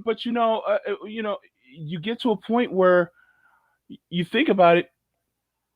Why are we cutting ourselves at the knees when it comes to survival? Yes, white supremacy exists. Yes, we need to dismantle it. But it's also true that we have a ton of anti racist allies that also hate white supremacy and that also want to check their whiteness and be able to suspend it for the betterment of mankind, for the betterment of us in this country. And so we also had to acknowledge them. And yes, they were present marching with Dr. Martin Luther King. And yes, they were present actually interacting with Malcolm X and saying that they agree with him. So here's the thing. You can be pro-black without being anti-white.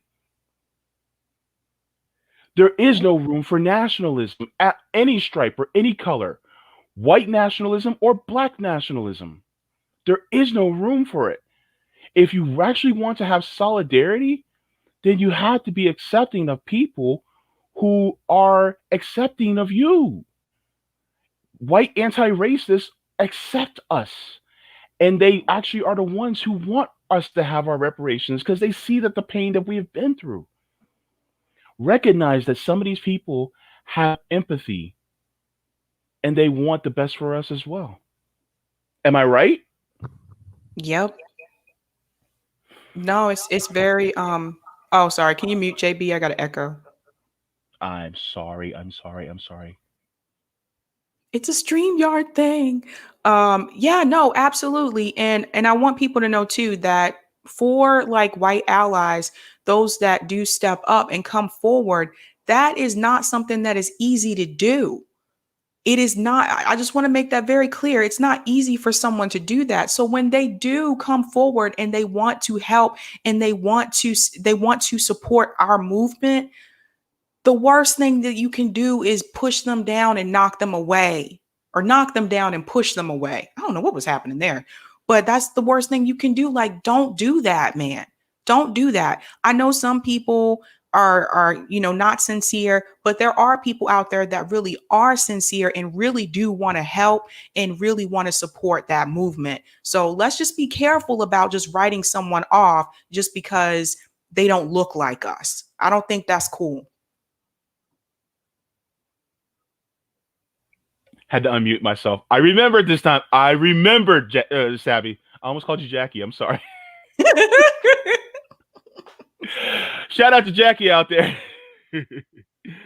Hang on. Noli D, I want to thank you for the super chat. Greg, thank you for the super chat. I wasn't expecting that to happen. Eric Thomas, thank you. Swear can super chat. Thank you for the motherfucking super chat. Appreciate that. This is fun. Robin During, thank you so much for the super sticker. And the thing is that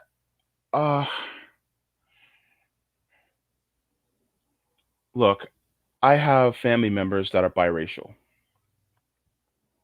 What are they supposed to do?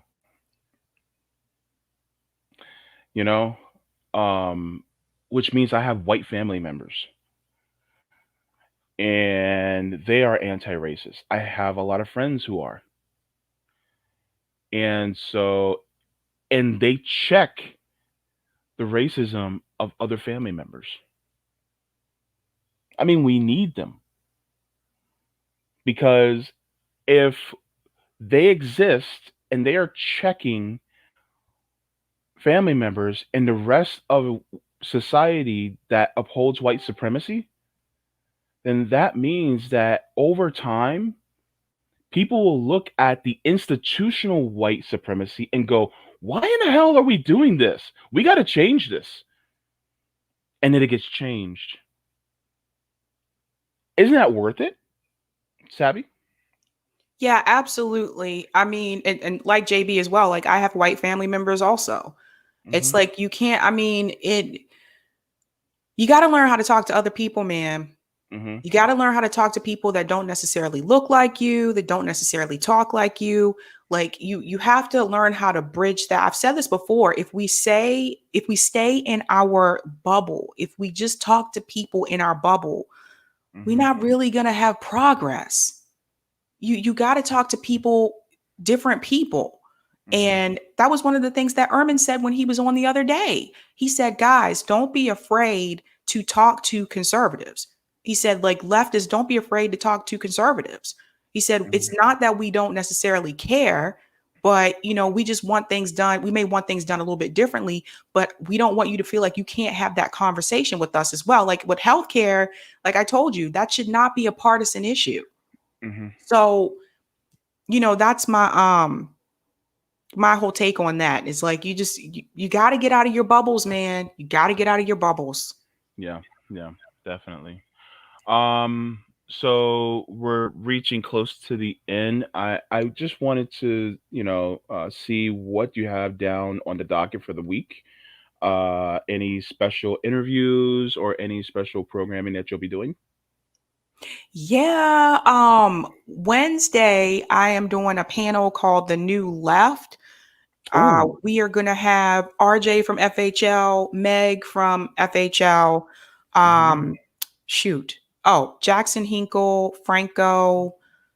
I know I'm forgetting somebody, and I'm sincerely sorry. I And think unapologetic. me? I mean, you could have invited me, but you didn't invite me to this one. So I mean, why are you even on my show? I'm gonna kick you off now, Sabrina. JB, I was trying not to have too many FHL people. No. Mm-mm, I mm-mm, get, mm-mm, no, oh, no, no, no, no, no. You could have invited me, even though you knew that I was on dialysis and you were trying to be considerate, but still no. oh, damn. I did that. Oh, man. But, Oh god. oh. No, no, no. I think this is great. What are you guys going to be talking about specifically? So the whole idea of this platform is to talk about it's to introduce new leftists in indie space, where we may differ on some issues, like when you look at some of the older platforms, Mhm. and what we're doing differently. And so we'll get into that because the one thing all of us do have in common that I've noticed is that we're all we're into doing panels. And that's something I've noticed. Like we do it on FHL. Like all of us, Franco does panels a lot. Like Vanguard does panels. Um, that's something I feel that is a little bit different based on what I have seen from some of the older platforms. So Yeah. it's just things are changing.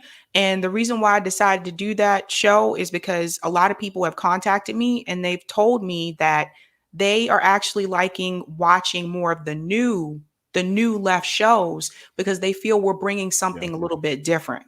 Yeah. I think we on the left are definitely in a growth period. Mhm. I think this will be especially integral to next year when we have the midterm elections. And then as we're covering those, we will have more panel shows featuring different various voices. I like it. I like it a lot because we need to talk to each other more Mhm. instead of just talking at people. We need to talk with people. Yep. Hmm. Um, oh, wait. Hold up.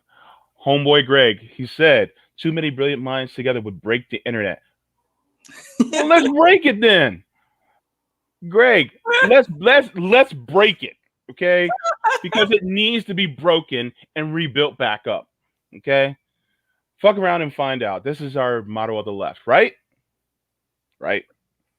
Um love those panels. FHL has the best ones in my honest opinion. Oh, Robin. Oh. Robin. Boom boom. Thank you. Um and so, I look forward to that. Next week is the first. Yeah, I think next week's the first. Is it the first? Boo. Yeah. I will be on Ron Placone's program next week, and we have a special announcement next week, and you guys will get to see that. Hopefully, you guys get to tune in. And I forgot what the hell I'm doing next week, but stay tuned for stay tuned for all the other FHL programs happening day to day. Also stay tuned for the roundtable that we have on Thursday. Typical roundtable, we talk about the topics of the week, and I'm not exactly sure who's going to be hosting this time. I think think it might be CJ. I'm not. Don't quote me on that. Might be CJ. I'm not exactly sure. But stay tuned for that. And I just want to thank my pal Sabby for being on with me. And you were gracious enough to stay for an extra half an hour to have this great conversation. Of course, JB. Yeah, yeah. It's just like my sister from another mister, you know?